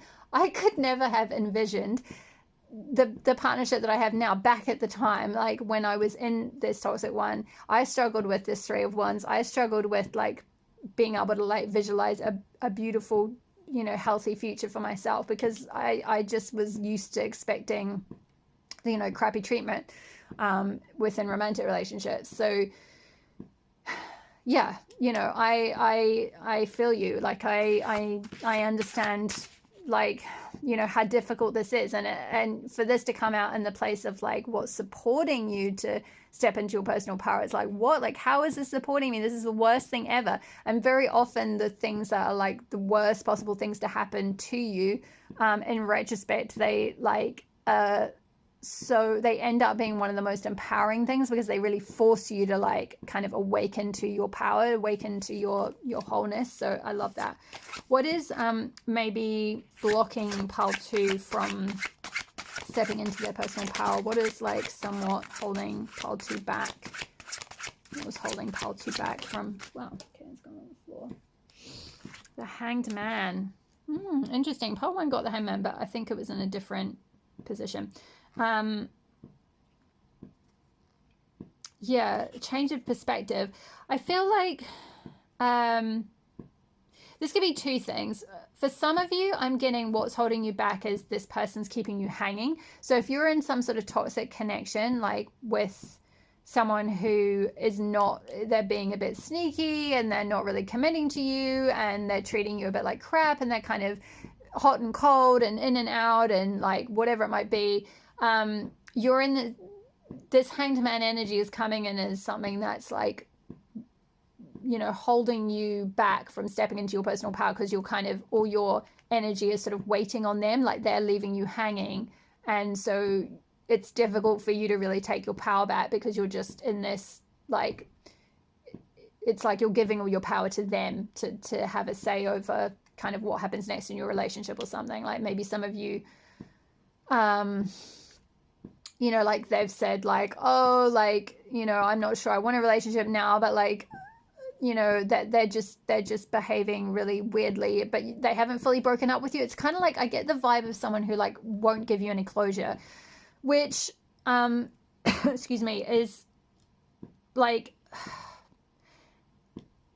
sometimes there are just certain relationships where, like, you have to give yourself that closure, because, like, if they're just behaving like this and being really sneaky and kind of, like, just not giving you any clarity, or not really showing up and, like, being clear about, like, okay, actually, you know what, this isn't working out for me, I don't really want to be in a relationship, here's why, I'm not really ready, or whatever, and, like, doing the noble, clear thing of having a clear conversation, they're just kind of, like, ghosting you, or, like, kind of, you know, sort of half in, half out, like, not really actually properly going on dates, but you hear from them here and there, and you're just left hanging. And so, you know, it might be for you to kind of, like, find that closure for yourself. For others of you, this Hangman energy is like a change in perspective around this whole situation, this sort of, like, Kali kind of ending or tower moment that you've had, like, starting to ask. And I remember the moment, it took months. It took, like, months after it happened. It was probably almost a year after it happened, of me saying, like, asking my guides, asking the universe, like, okay, why, or, like, how has this happened for me, rather than why did it happen to me? And as soon as I asked that question, everything shifted. It was like a total Hangman moment of, like, total surrender, total, like, epiphany, like, change in everything. And then from there I started healing, and you know, and then I could, like, do all this like Anana wholeness journey, and, like, you know, find my own power and blah blah blah, and start to like do this 3 of Wands of visualizing a better life for myself and better types of relationships and all of that good stuff. And it all did, you know, it all did happen. But if you're,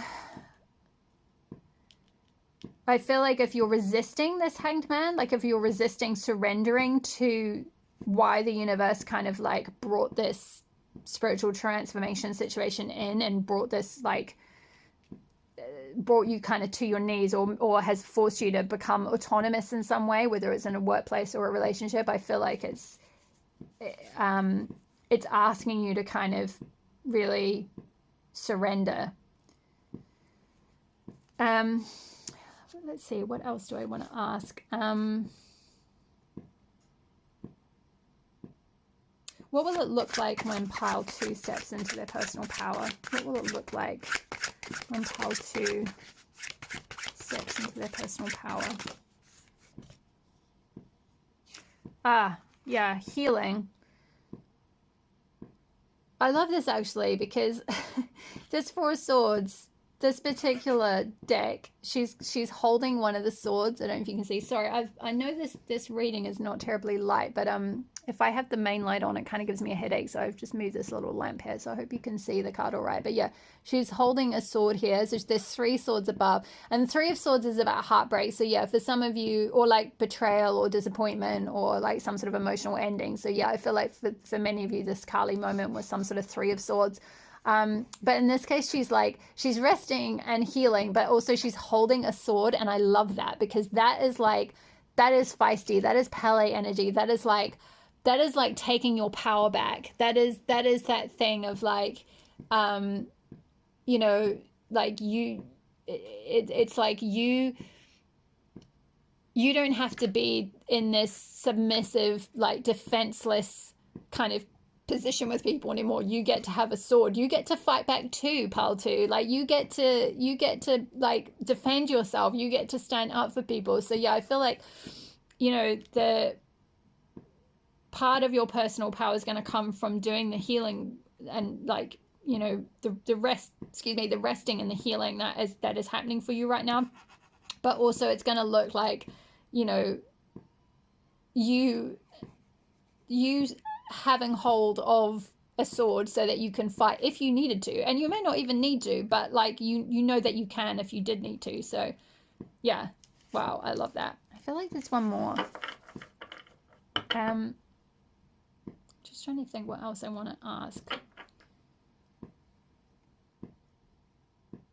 Just gonna say, what does pile 2 need to know about coming into wholeness? Oh, beautiful. The Chariot. Wow. The Chariot and the Devil. The Chariot is movement, and the Devil is what I was talking about with the Kali energy. It's attachment, it's addiction, it's the ego, it's yeah, you know, it's very dark energy. It's like, you know, feeling, it's toxicity, you know, it's feeling really like sucked into something that you have no power over. And I feel like the Chariot is you know, it's normally a card where it shows, I think in the traditional Rider-Waite and in some other decks, like it shows 2, are they lions? I think they're like 2 lions at the front, and then there's a person riding a chariot, and it's like they're harnessing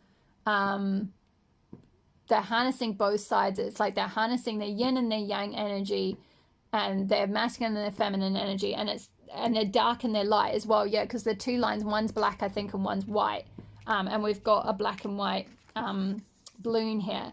And I feel like this is like the universe is like, it's like the balloon has come down, it's bundled you into the little basket, and it's like the universe, you know, your guides, whatever you want to think of it as, it's like pulling you away from this devil situation. It's pulling you like to like higher realms, to something better, to move on from this situation that was keeping you stuck or keeping you trapped or keeping you yeah, keeping you trapped. It's like keeping you from being autonomous, keeping you from being your true self. It's like that Lilith thing. It's like you were under someone's thumb, whether it was in a relationship, in the workplace, in the home. You know, it could have been any number of situations, or across multiple situations even. But this thing has happened. This ending has happened in order to like move you. It's like the universe has moved you on from that, and given you the reins kind of thing to like move on from a situation that was trapping you. So yeah, I love that for you, part 2. It's a very empowering reading. I feel like you know, I hope that you can take some, what's the word, like encouragement. Yeah, I hope that you can take some encouragement from my own story. You know, I will say it was definitely one of the most painful things I went through, that particular toxic relationship, but it definitely activated, you know, a much deeper spiritual awakening and transformation, and for me to find my power and strength and all of that kind of thing, and yeah, and move on to better things. So, and I feel like very much so, if you're able to secrete yourself from this situation and not stay kind of like waiting for this person or whatever, then you will like you will have the same beautiful future to look forward to. So let's finish off with some affirmation cards. So Spirit, can we have some affirmation cards for pile 2? Does pile 2 flick? No. Does pile 2 need to know? I am willing to see my sameness with others. This opens my awareness to oneness. Okay. I accept the gifts I've been given as a high service to the world. Yeah, so that's kind of coming back to this, what I was saying about this initiation, and also with the Tarana Burke and kind of sharing your, like, using your experiences in some way. So I feel like this spiritual awakening is going to like actually activate quite a few gifts that you can actually use in service to others and to help other people. I mean, certainly it's something that I've done for sure, with like, you know, being able to work with other people who have gone through similar, you know, in my case it was like a narcissistic abusive situation, but for some of you it might be something else. So yeah, whoops, how did that get in there? Random tarot card. Other guidance. Okay.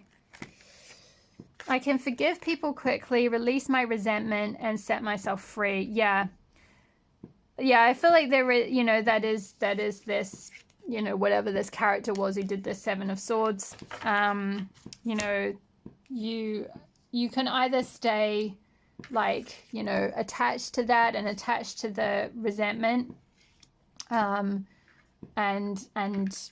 you know, not wanting to forgive them. But I feel like, you know, the quicker, not that you can rush these things, of course, but the quicker you can change your perspective and start to ask, like, how has this happened for me, not to me, and like forgive people for, like, you know, their, you know, it's like that whole thing, like hurt people, right? And like people who are abusive have often been abused themselves, and it's often like a whole, you know, it's not to excuse it, it's absolutely not to excuse it whatsoever, but I just feel like, you know, and I don't feel like you won't be there, I don't feel like you'll be there yet with the forgiveness, and that's okay, but like eventually, you know, time will come when you can forgive and you can release the resentment, and it will really liberate you. It's like this, you know, this chariot, like, you know, the hot air balloon kind of just, it's a you know, it's like your energy will just lighten, you know, like hot air balloons just sort of float above the clouds. It's like you'll feel so much lighter, you'll release that burden, you'll release that resentment, and it will just set you free. It's like you'll just then lift off and you won't be sort of stuck attached to this person, because like the more you stay trapped in kind of, I guess, anger or resentment at them, the more you're giving them your power and your energy.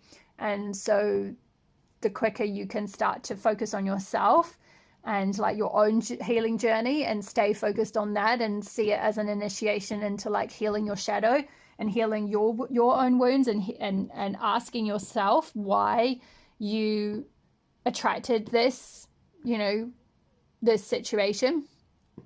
You know, why has it, like, how is it happening for you? Like, what do you need to learn from it? And how can you like take your personal power back?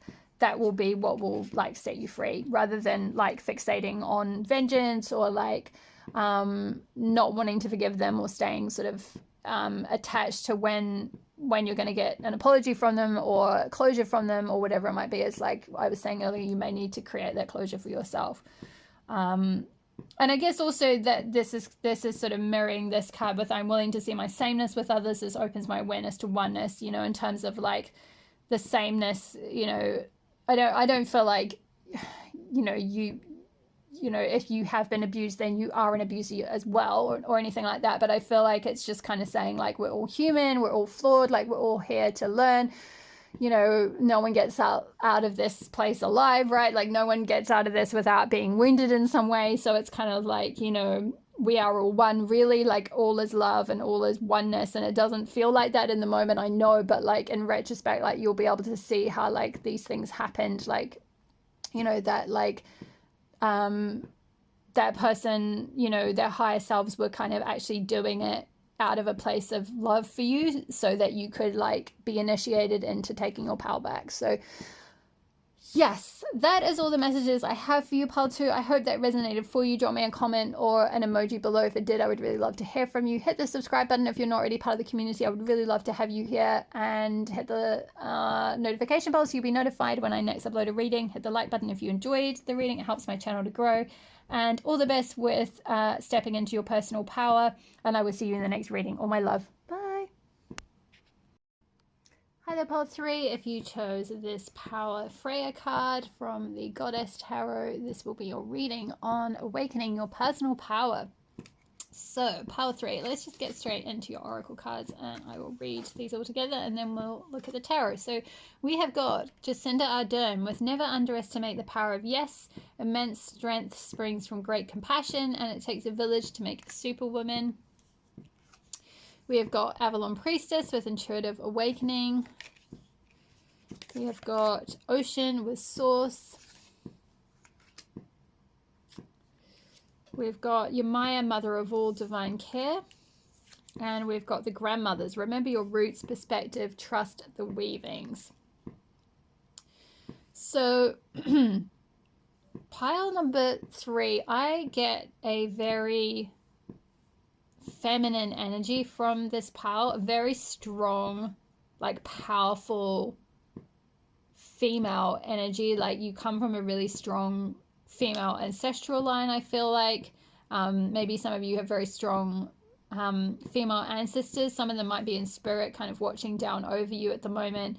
Some of you may be mothers as well. We've got like Jacinda Ardern holding a baby here, and then we've got Yemaya, Mother of All. So if you're not actually already a mum, I feel like you definitely have that kind of like maternal energy, or that very feminine caring energy. Like maybe you're kind of the mum friend, or like you tend to like, you might be like, you know, a fur mum, or like, you know, you just tend to like adopt kind of the strays or something, or like look after people in some way. You have a very like beautiful, caring, feminine energy. And I feel like you're being called to like lead and inspire others in some way. Like this particular power card with Freya talks about like, you know, having the ability to lead and inspire others, but it's like being able to use and wield your power very wisely. Like it's not necessarily power from a very like top down hierarchical like power over others, or like dominion over others. It's like power from a very like feminine place. Like it's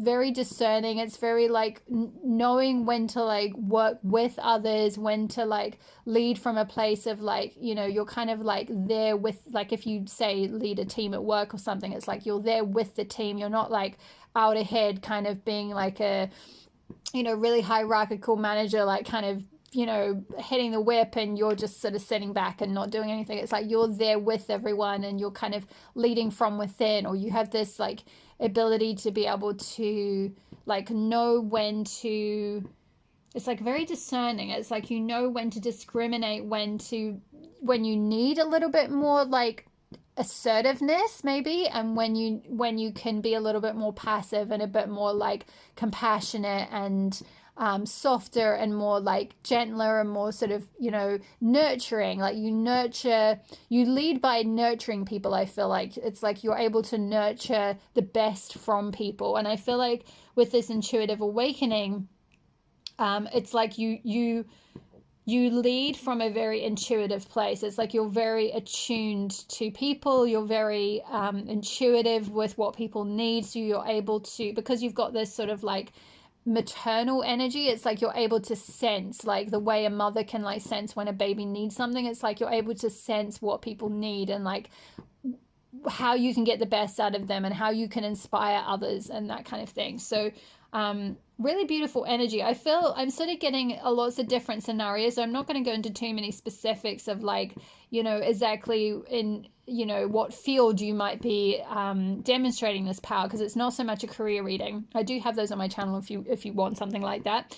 But this is more about sort of like stepping into and harnessing your own personal power. And I feel like for you, part number 3, it's a very feminine power, and it's a lot to do with like kind of awakening this. And I feel like for some of you, you're already doing this, but for others of you, this might be a little bit newer. But it's to do with like awakening this strong female ancestral line that you have, this like strong connection with the divine feminine, this strong connection to your intuition, this connection with your like nurturing side, your mothering side, with this like your Maya energy. Yeah, there's as it says here in the Descender Odin card, it says immense strength springs from great compassion, and it takes a village to make a superwoman. So I feel like in whichever field you lead, and it'll be different for all of you. You know, this could be within a community, it could be within, you know, your own business, it could be within an actual workplace, it could be within your family. You know, it'll be different for all of you. But in whichever aspect it is, it's like you lead from a very feminine place where you're very compassionate, you know, and that shows a lot of strength. It's like you have a lot of emotional strength, and a lot of compassion for people, a lot of empathy for people. Like I said, a lot of intuition. You're able to like intuitively judge what people need. And with this, it takes a village to make a superwoman, and the grandmothers as well, with them all sort of like circled around a kind of the spiral here. I kind of feel like you have a very collaborative way of, you know, working with your power, where you don't see it in this sort of hierarchical thing of like, oh, I've got to have power over people to feel powerful. No, it's like you are power with the people. It's like very kind of Aquarius energy, almost like grassroots kind of thing. Like maybe some of you work in like social care, I'm hearing, or like social work, or in a grassroots organization, or in a charity, or like something like a cooperative kind of thing I'm getting, like, you know, where you work with like helping people sort of, you know, like none of you necessarily have like, you know, loads of hierarchy over each other. You just kind of like all work together and you all have your particular strengths. And it's this sort of very collaborative energy where you sort of like work things out around the group. Like I'm kind of seeing a, oh gosh, what are they? Like a shamanic type ceremony or something where like everyone sits in a circle and you have like, I haven't done this myself, so I'm going from like things I've read or whatever, but like I think they have a certain like, is it like a talking stick or something? Those of you who know about shamanism might be able to comment below, but it's like I've read something about this in a book about some shaman woman. I think it was Lynn Andrews. But anyway, so some of you might be like into that kind of thing. I feel like that's why it kind of came through. Like some of you are very, you know, like you might be being called to lead in that type of field, like in something shamanic or something spiritual or something intuitive. Because with this Avalon priestess, this is talking about like having a sort of priestess awakening, like you have a your soul has a priestess lineage, you do have free will. So, you know, either this will resonate or it won't, or it might be something you're feeling increasingly called to, or even if you do feel called to it, you don't have to like take up that mantle in this lifetime. It might just be that, you know, your soul has done this in previous incarnations, or you know, I'm hearing specifically Lemuria. So for those of you that connect with those sort of ancient civilizations, you might have like sort of soul memories of things like that. And you may have been, I feel like you were a very like strong leader in like you were a priestess, or you were like a spiritual leader, you know, with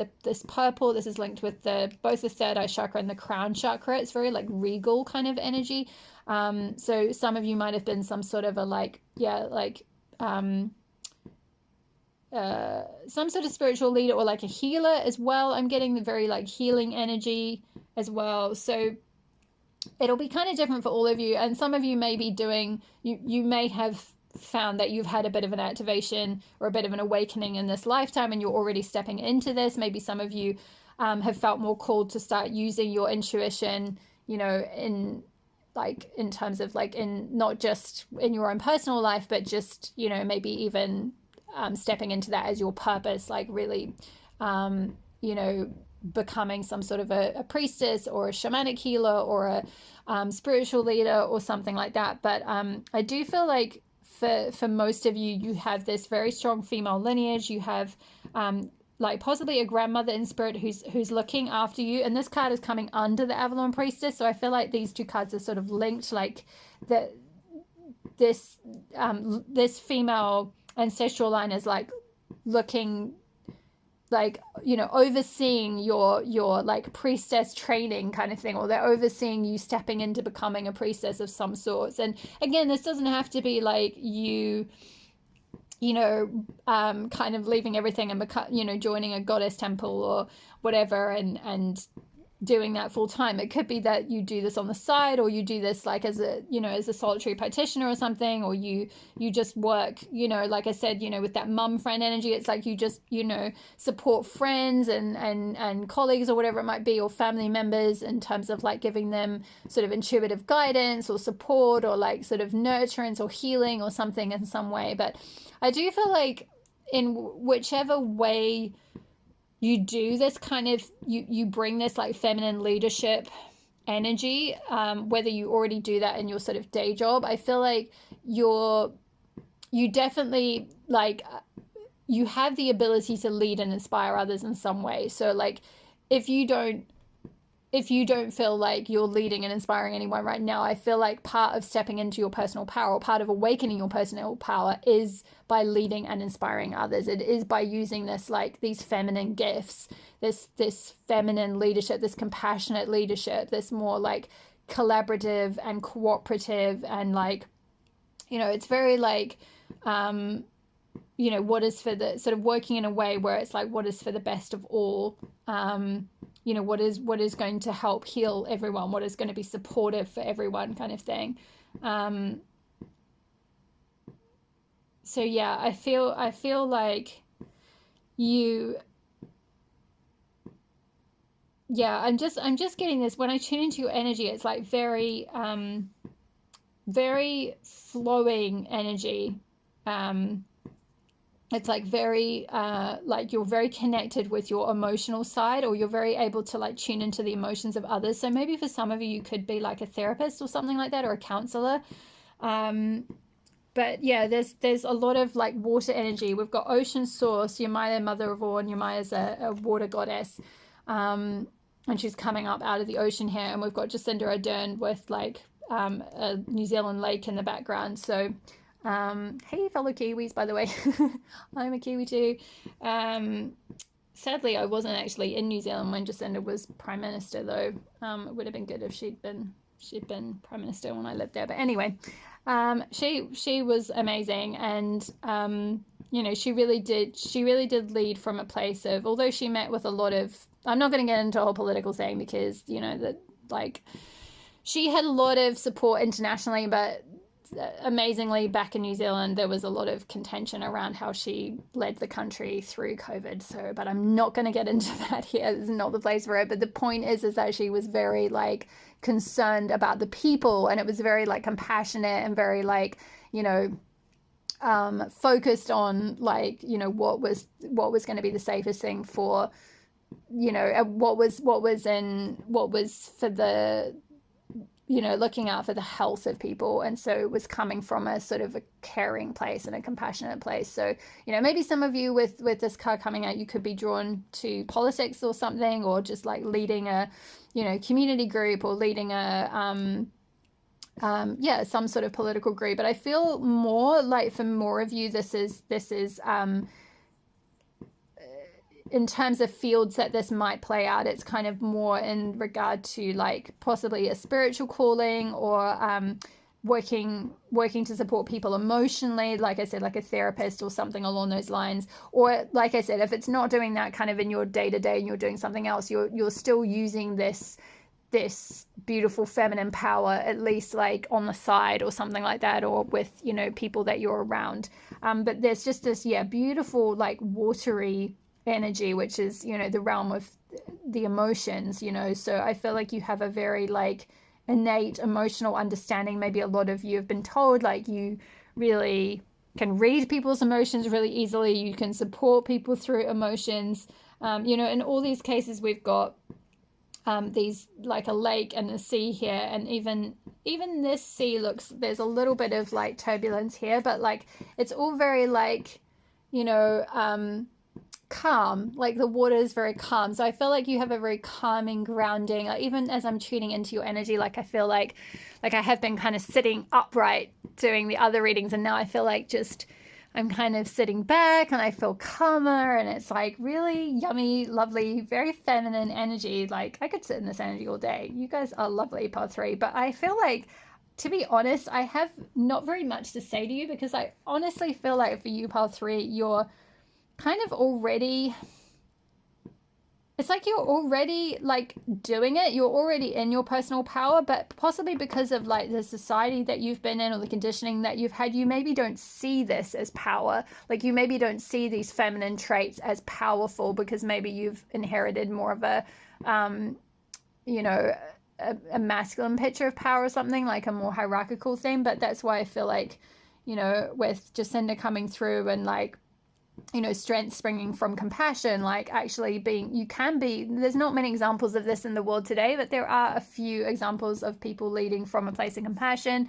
You know, so I feel like if you are feeling called to like actually step up and lead and you know, lead a group, or lead, you know, in some kind of political sense or something, or in an organization or something, it's like, you know, these skills are needed. Like these strengths are definitely needed in the world. We need more people who are connected with their feminine side. And by the way, this is energy as well. You don't have to be a woman to identify with this. This is just energy, you know. So, oh, I've just noticed the candle's gone out. 1 sec, I'm gonna light. Sorry about that, part 3. Yeah, I feel like it's interesting that I did that, because normally I don't always stop to actually relight a candle, especially if I've got the other one going. But I kind of felt like, oh, I have to have both because it's fair. And so I feel like maybe you have that very, like, you could be Libra or have Libra really strong in your chart, like, you know, just very compassionate, very fair. Like you want to make sure that everyone's like taken care of and everyone has everything that they need, and like you'll stop and make sure that they've got like, you know, that they're like supported and sorted out in whichever way they need. So like, yeah, it's very beautiful, very feminine energy. I feel called to read from the book for this ocean card. Okay, here we go. So ocean source, and the shadow is passivity. So just like a wave can't separate itself from the ocean, we can't separate ourselves from one another. We are all part of a vast sea of love, one indivisible. Oh no, it's gone out again. 1 second. Just like a wave can't separate itself from the ocean, we can't separate ourselves from one another. We are all part of a vast sea of love, one indivisible divine mind. When you draw ocean, it's time to stop everything, all effort, all thought, and fall into the lap of the Great Mother. Every wave peters out in this vast sea of being. Ocean is where you come from and where you will inevitably return. Ocean invites you to let go of form and become essence, allowing differences to dissolve so that your limitless nature can emerge. Ocean, excuse me, ocean within, ocean without. You are that magnificence. You don't have to give up your finite identity, but let it become more transparent, more boundless, until you find it falls away of its own accord. Ocean's loving arms are always there, each wave a part and a whole, even as it crests and breaks. Immersed in ocean, in the watery depths of your soul's deepest nature, consider yourself a sensory organ of the infinite, a way for the cosmos to experience itself in detail. The root of the word source comes from the Latin surgere, which means to rise. Whatever you call source, love, being, God, oneness, swim in that mystery.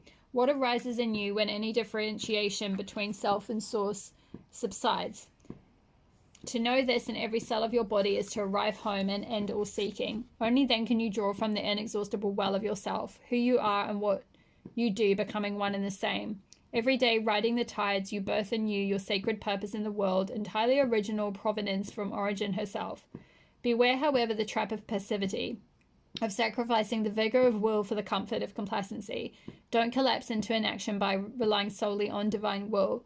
Self-effort is essential, otherwise you might sidestep the collaborative nature of this communion. As the antidote, actively resurrect your ordinary but extraordinary closeness to Source. When Ocean hears that the fish in the water feel thirsty, she laughs. You are neck deep in Source, yet imagine yourself parched. No, you can never come up short if you dive full fathom into the inner ocean of being. Beautiful. Yeah, so I feel like pile number 3, like what it was saying particularly about, where was I reading that particularly stuck out for me?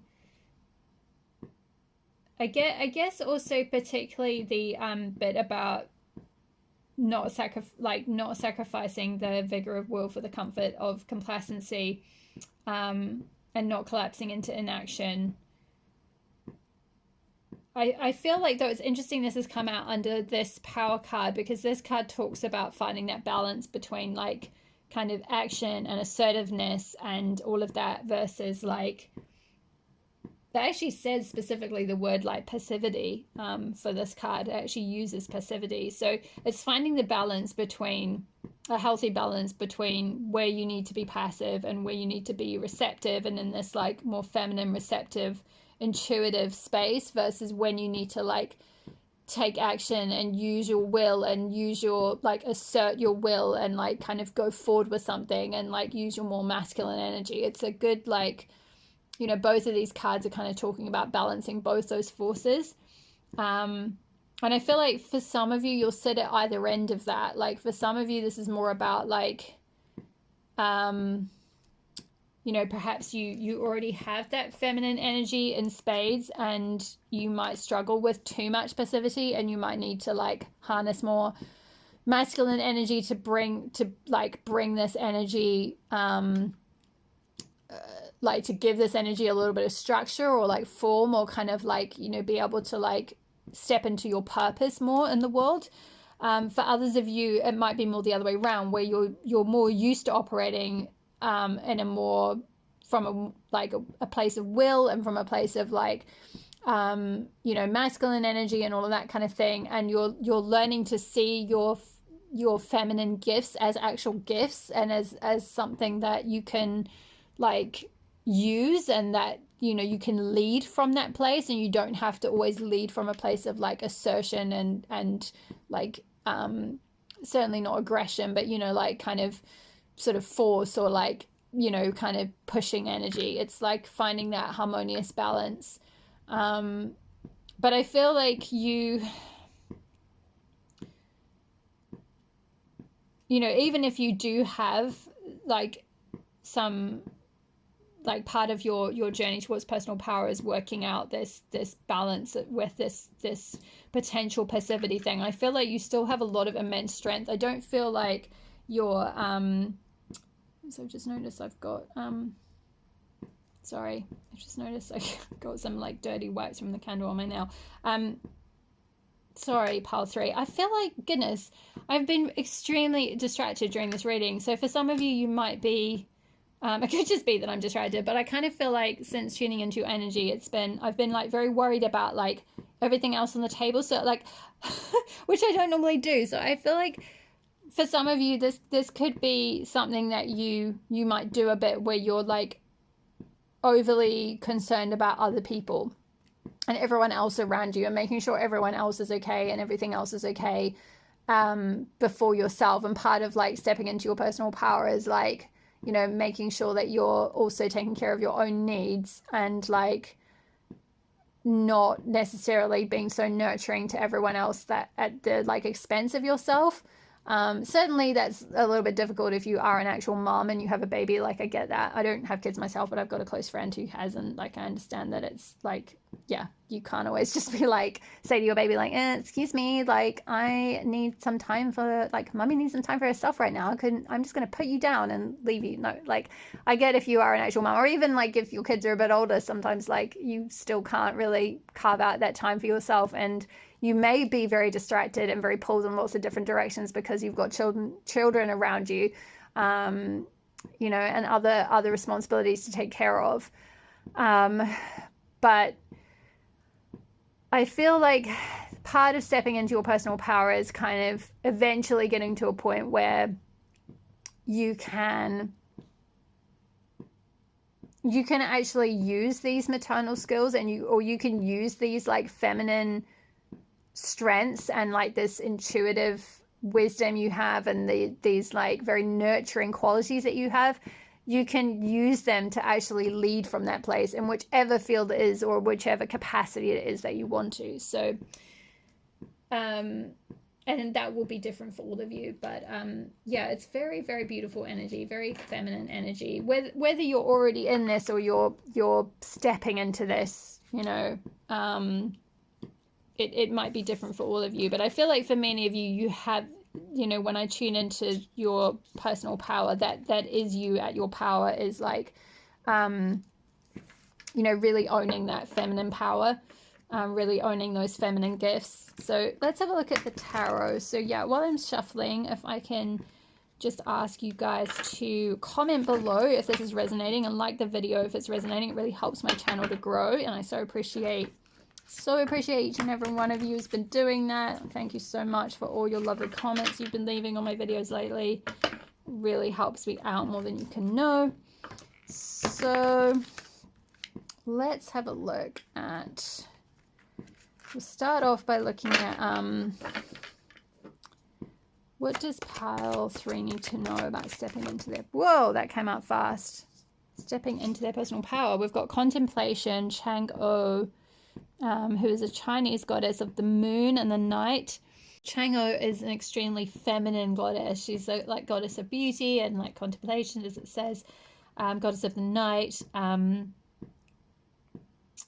think also she's linked with fertility, because we've got this little bunny rabbit here as well. But yeah, very feminine goddess, very beautiful goddess. But this card talks about, like, you know, stepping into that Chang'o energy of, like, you know, connecting in with your inner goddess, like your inner divine self, seeing yourself as like a spark of the divine. Like maybe for some of you, particularly if you perhaps don't value these feminine gifts that you have, it's like you may not really see yourself, and particularly if you've been brought up in an environment, like a religious environment, where the divine is only male or masculine.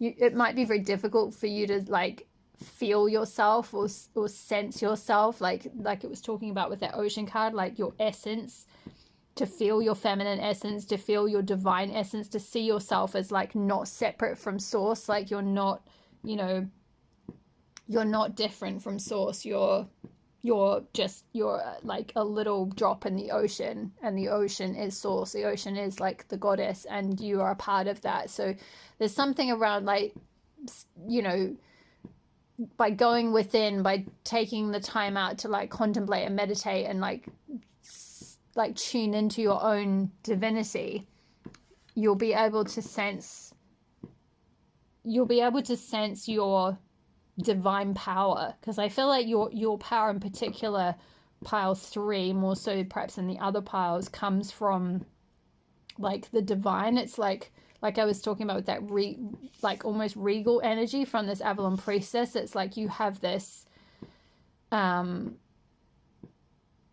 like a spiritual regal ancestry or something, like there's some, or like a past life or something where like your power is bestowed by the divine.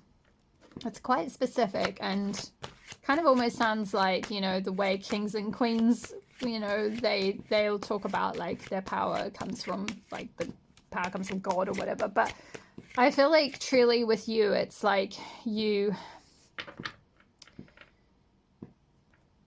know, even if you're not like ruling anything in the 3D world, it's like your power is from, like, you are very connected to your divine self, and your divine self kind of confers that power on you, or it like enables you to feel it'll enable you to feel more powerful, or feel a sense of power once you're able to feel connected to like your spiritual side, or a sense of your own divinity. Let's see, what was I going to ask next? What does it's pile 3, sorry. What does pile 3 need to do to tap into their personal power? Princess of Swords and movement with Rhiannon. Only take reversals when I'm guided to, and I felt like this is not in this case. So, yeah, I feel like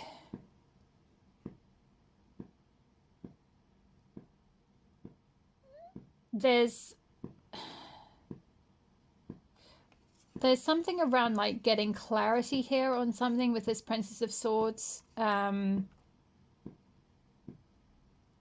becoming a little bit more decisive, maybe taking actions on decisions a little bit more, like becoming more decisive in where you want to, what you want to take action on. And then with this movement card, then actually moving towards it and actually taking action on things. With this Rhiannon card, actually, interestingly, I just wrote a post on Rhiannon,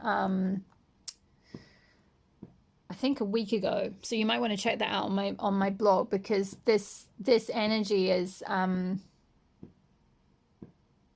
yeah, it's interesting. There's something around like you feeling held back by something, like you can't take it. It's like, it's this passivity thing. I think it's like there's something around maybe not feeling like you have a right to kind of move towards like goals that you have, or take action on something that you want. And so there's definitely more of a like assertiveness. And also with this Rhiannon movement card, she's wearing a yellow dress, and yellow is linked with the solar plexus chakra, and the solar plexus chakra is all about confidence, determination, like assertion, power, personal power, shining your light, you know, all of that kind of thing. So and I feel like you have the capability of doing this. Like, I feel like you have the inner strength there. It's just like there may be something, because swords is to do with the mind. There may be something in your mind that's telling you can't move towards these things that you want to do, or these goals, or these like decisions that you're needing to make. Interesting. But the 7 as well. 7 is a very spiritual number. You know, the 7th chakra is the crown chakra. It's also, you know, there's 7 days in the week, and 7 is the number of like spiritual awakening. So there could be something around like moving towards, and she's wearing a purple cape as well, like and actually a very similar cloak as this figure here. So, and purple is all about the crown chakra. It's also connected with sovereignty and like royalty as well. So there's something around like maybe moving towards this like spiritual, you know, becoming like a spiritual leader, becoming like a spiritual ruler, a spiritual teacher, you know, something like that. You know, really taking action towards, you know, that calling. Maybe some of you are feeling really called to step up as some sort of priestess, or some sort of a spiritual leader. Also, like maybe starting a movement of some sort. Maybe some of you want to, yeah, start some sort of political movement, or some sort of a like women's movement, or a like, you know, healing circle or something like that. And there's something you're like, with the princess energy, it's like you're not fully in your sovereignty yet. You're not fully the queen, but you're still, you know, like you're in the court. So it's like you have the skills, like you've been training for this in your life. Like you you're in the right place. It's just kind of like then moving towards it. So let's just get another. Yeah, what it's just, the cards are just kind of confirming it. They're like confirming what I've just previously been saying. The Eight of Staves, which is the Eight of Wands, which is movement, it's kind of just confirming that. It's like, but this is fast, decisive, like action, like really being able to take action. And I feel like there's once you've made the decision, once you've really seen that you are a divine spark, and you are like the goddess incarnate, or you are like, you know, here to be a leader, and you have a right to do that, like you have you know, the divine has conferred that power on you, that authority on you, and you take the decision to move towards like this spiritual, you know, leadership, things will just start to like, everything will line up. It's like everything will be aligned, like things will just move so much easier. But there's just like, I'm just getting this, when I tune into your energy, it's like I feel like you know all of this, and you have all these strengths, and you have all these gifts, but there's just this slightly passive or like hesitating energy. And so possibly doing some solar plexus chakra healing could be really helpful for you, because there might be some blocks in your solar plexus around like shining your light, you know, asserting yourself, being confident, being seen out in the world in some way, leading, you know, all that kind of thing. What's holding pile 3 back from, wow, balance. Yes, this pile has a lot to do with balance. What was I talking about with the power card? The balance, discerning the balance between like passivity and action, between like assertion and like compassion, you know, between like the masculine and the feminine forces. Yeah, balance. This is what's holding you back, is finding that balance. So I feel like I said, for some of you might be more on the masculine side, but I feel like for most of you, this is like you're erring on the side of passivity at the moment, or erring on the side of sort of hesitation and not wanting to kind of step into your power, not really sort of owning that. And maybe it's because of a fear of like examples, like I was talking about earlier, examples of power, or examples of spiritual leadership, or God as being masculine. And actually I feel like this is saying like, no, you can be feminine, you can be compassionate, you can be intuitive, you can be caring, you can be maternal, you can be a mother, you can be you know, in your feminine energy, and you can still lead from that place. But you still need that sort of sacred masculine energy, you still need that masculine action taking energy within. You still need to like use your will, like it was talking about with the Source card. It's like you can't be in a passive state and wait for the universe to come and like help you to be seen in the world with these gifts, or like to bring your purpose to you. Like there's still a certain amount of you needing to like actually take action on things, and like use your will, and use your like make something happen, and then the universe kind of meets you part way. What will it look like when, wow, yeah, I didn't even get the full question out, but the question was, what will it look like when pile 3 is in their personal power? And we've got fortune with Lakshmi. So, and you're just like flying on this bird, and yeah, this card gives me like Aladdin and, is it Jasmine vibes?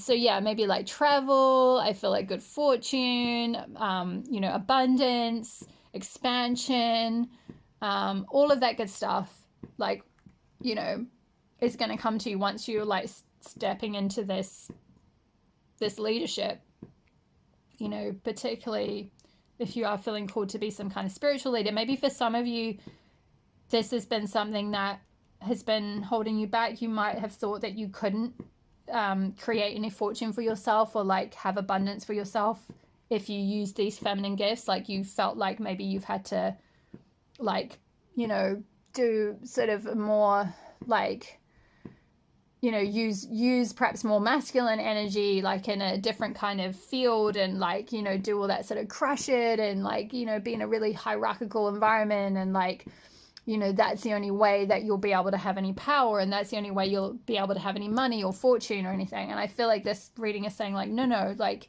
come into balance with that. Like, you can use these feminine gifts, like you have them for a reason. You have this maternal energy, even if you're not a mother, like you have this caring, nurturing energy for a reason, and you can lead from that place. You can use those gifts, and it can like move, it can really like move your life forward, and bring you a lot of fortune, and create like so many things will come to you. But I feel like you need to take the decision to start moving towards it.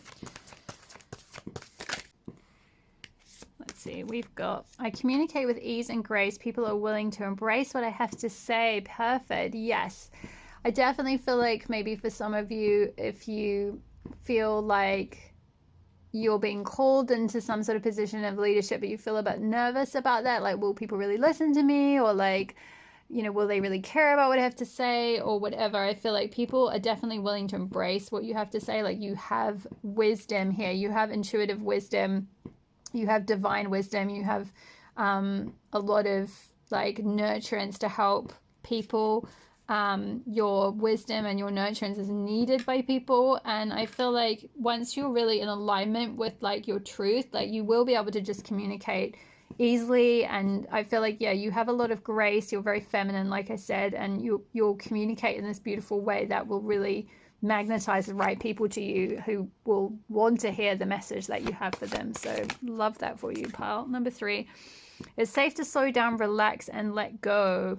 Yeah, I feel like maybe for some of this is kind of for those of you who are on the end of maybe feeling like not so much on the passivity end, but more on the like feeling like you need to sort of be in that kind of grind energy, like that sort of more masculine energy, that more like needing to be in control, needing to like have like everything like sorted out, and like you've got to do it all, and you've got to take all the action, and you've got to like make things happen. And you know, I feel like it's kind of coming into balance. You know, balance is a big theme for stepping into your personal power, pile 3.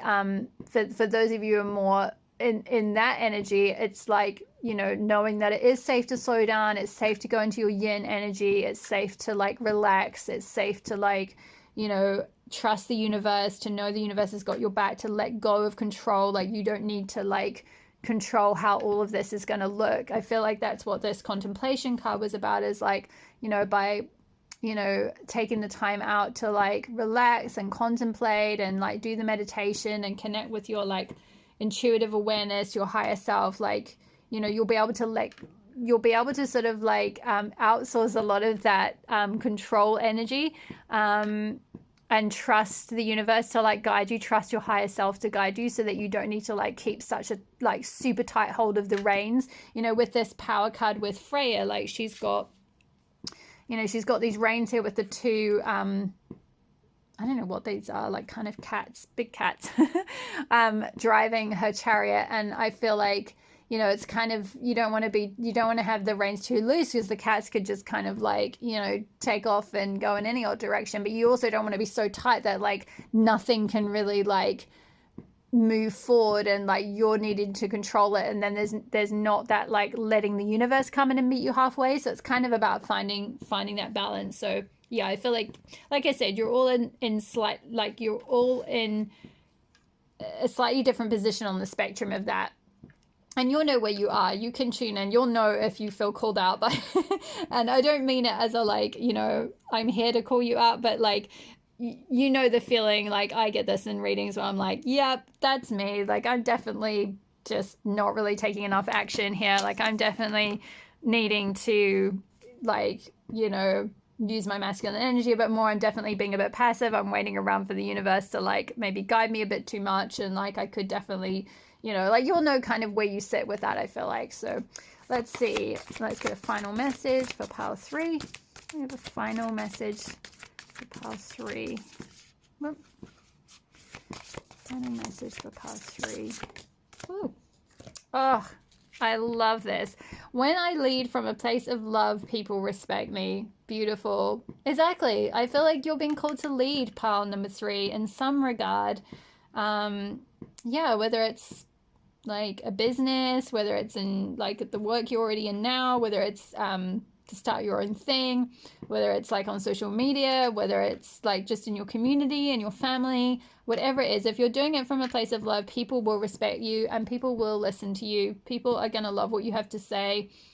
I feel like this feminine energy, if that's something that you're sharing, or this like, you know, kind of intuitive wisdom or like nurturing, caring, compassionate energy, if that's something that you have to share, if you're leading from that place, then like that is something that the world like absolutely needs, and people will respect that. I feel like maybe if you haven't seen, you know, examples of that, like I'm just feeling called, drawn back to the Descender Ardern card. It's like, you know, like, yeah, she did receive, you know, like anyone in power, you're going to get some criticism, but like, you know, on the whole, internationally, she was well respected, you know.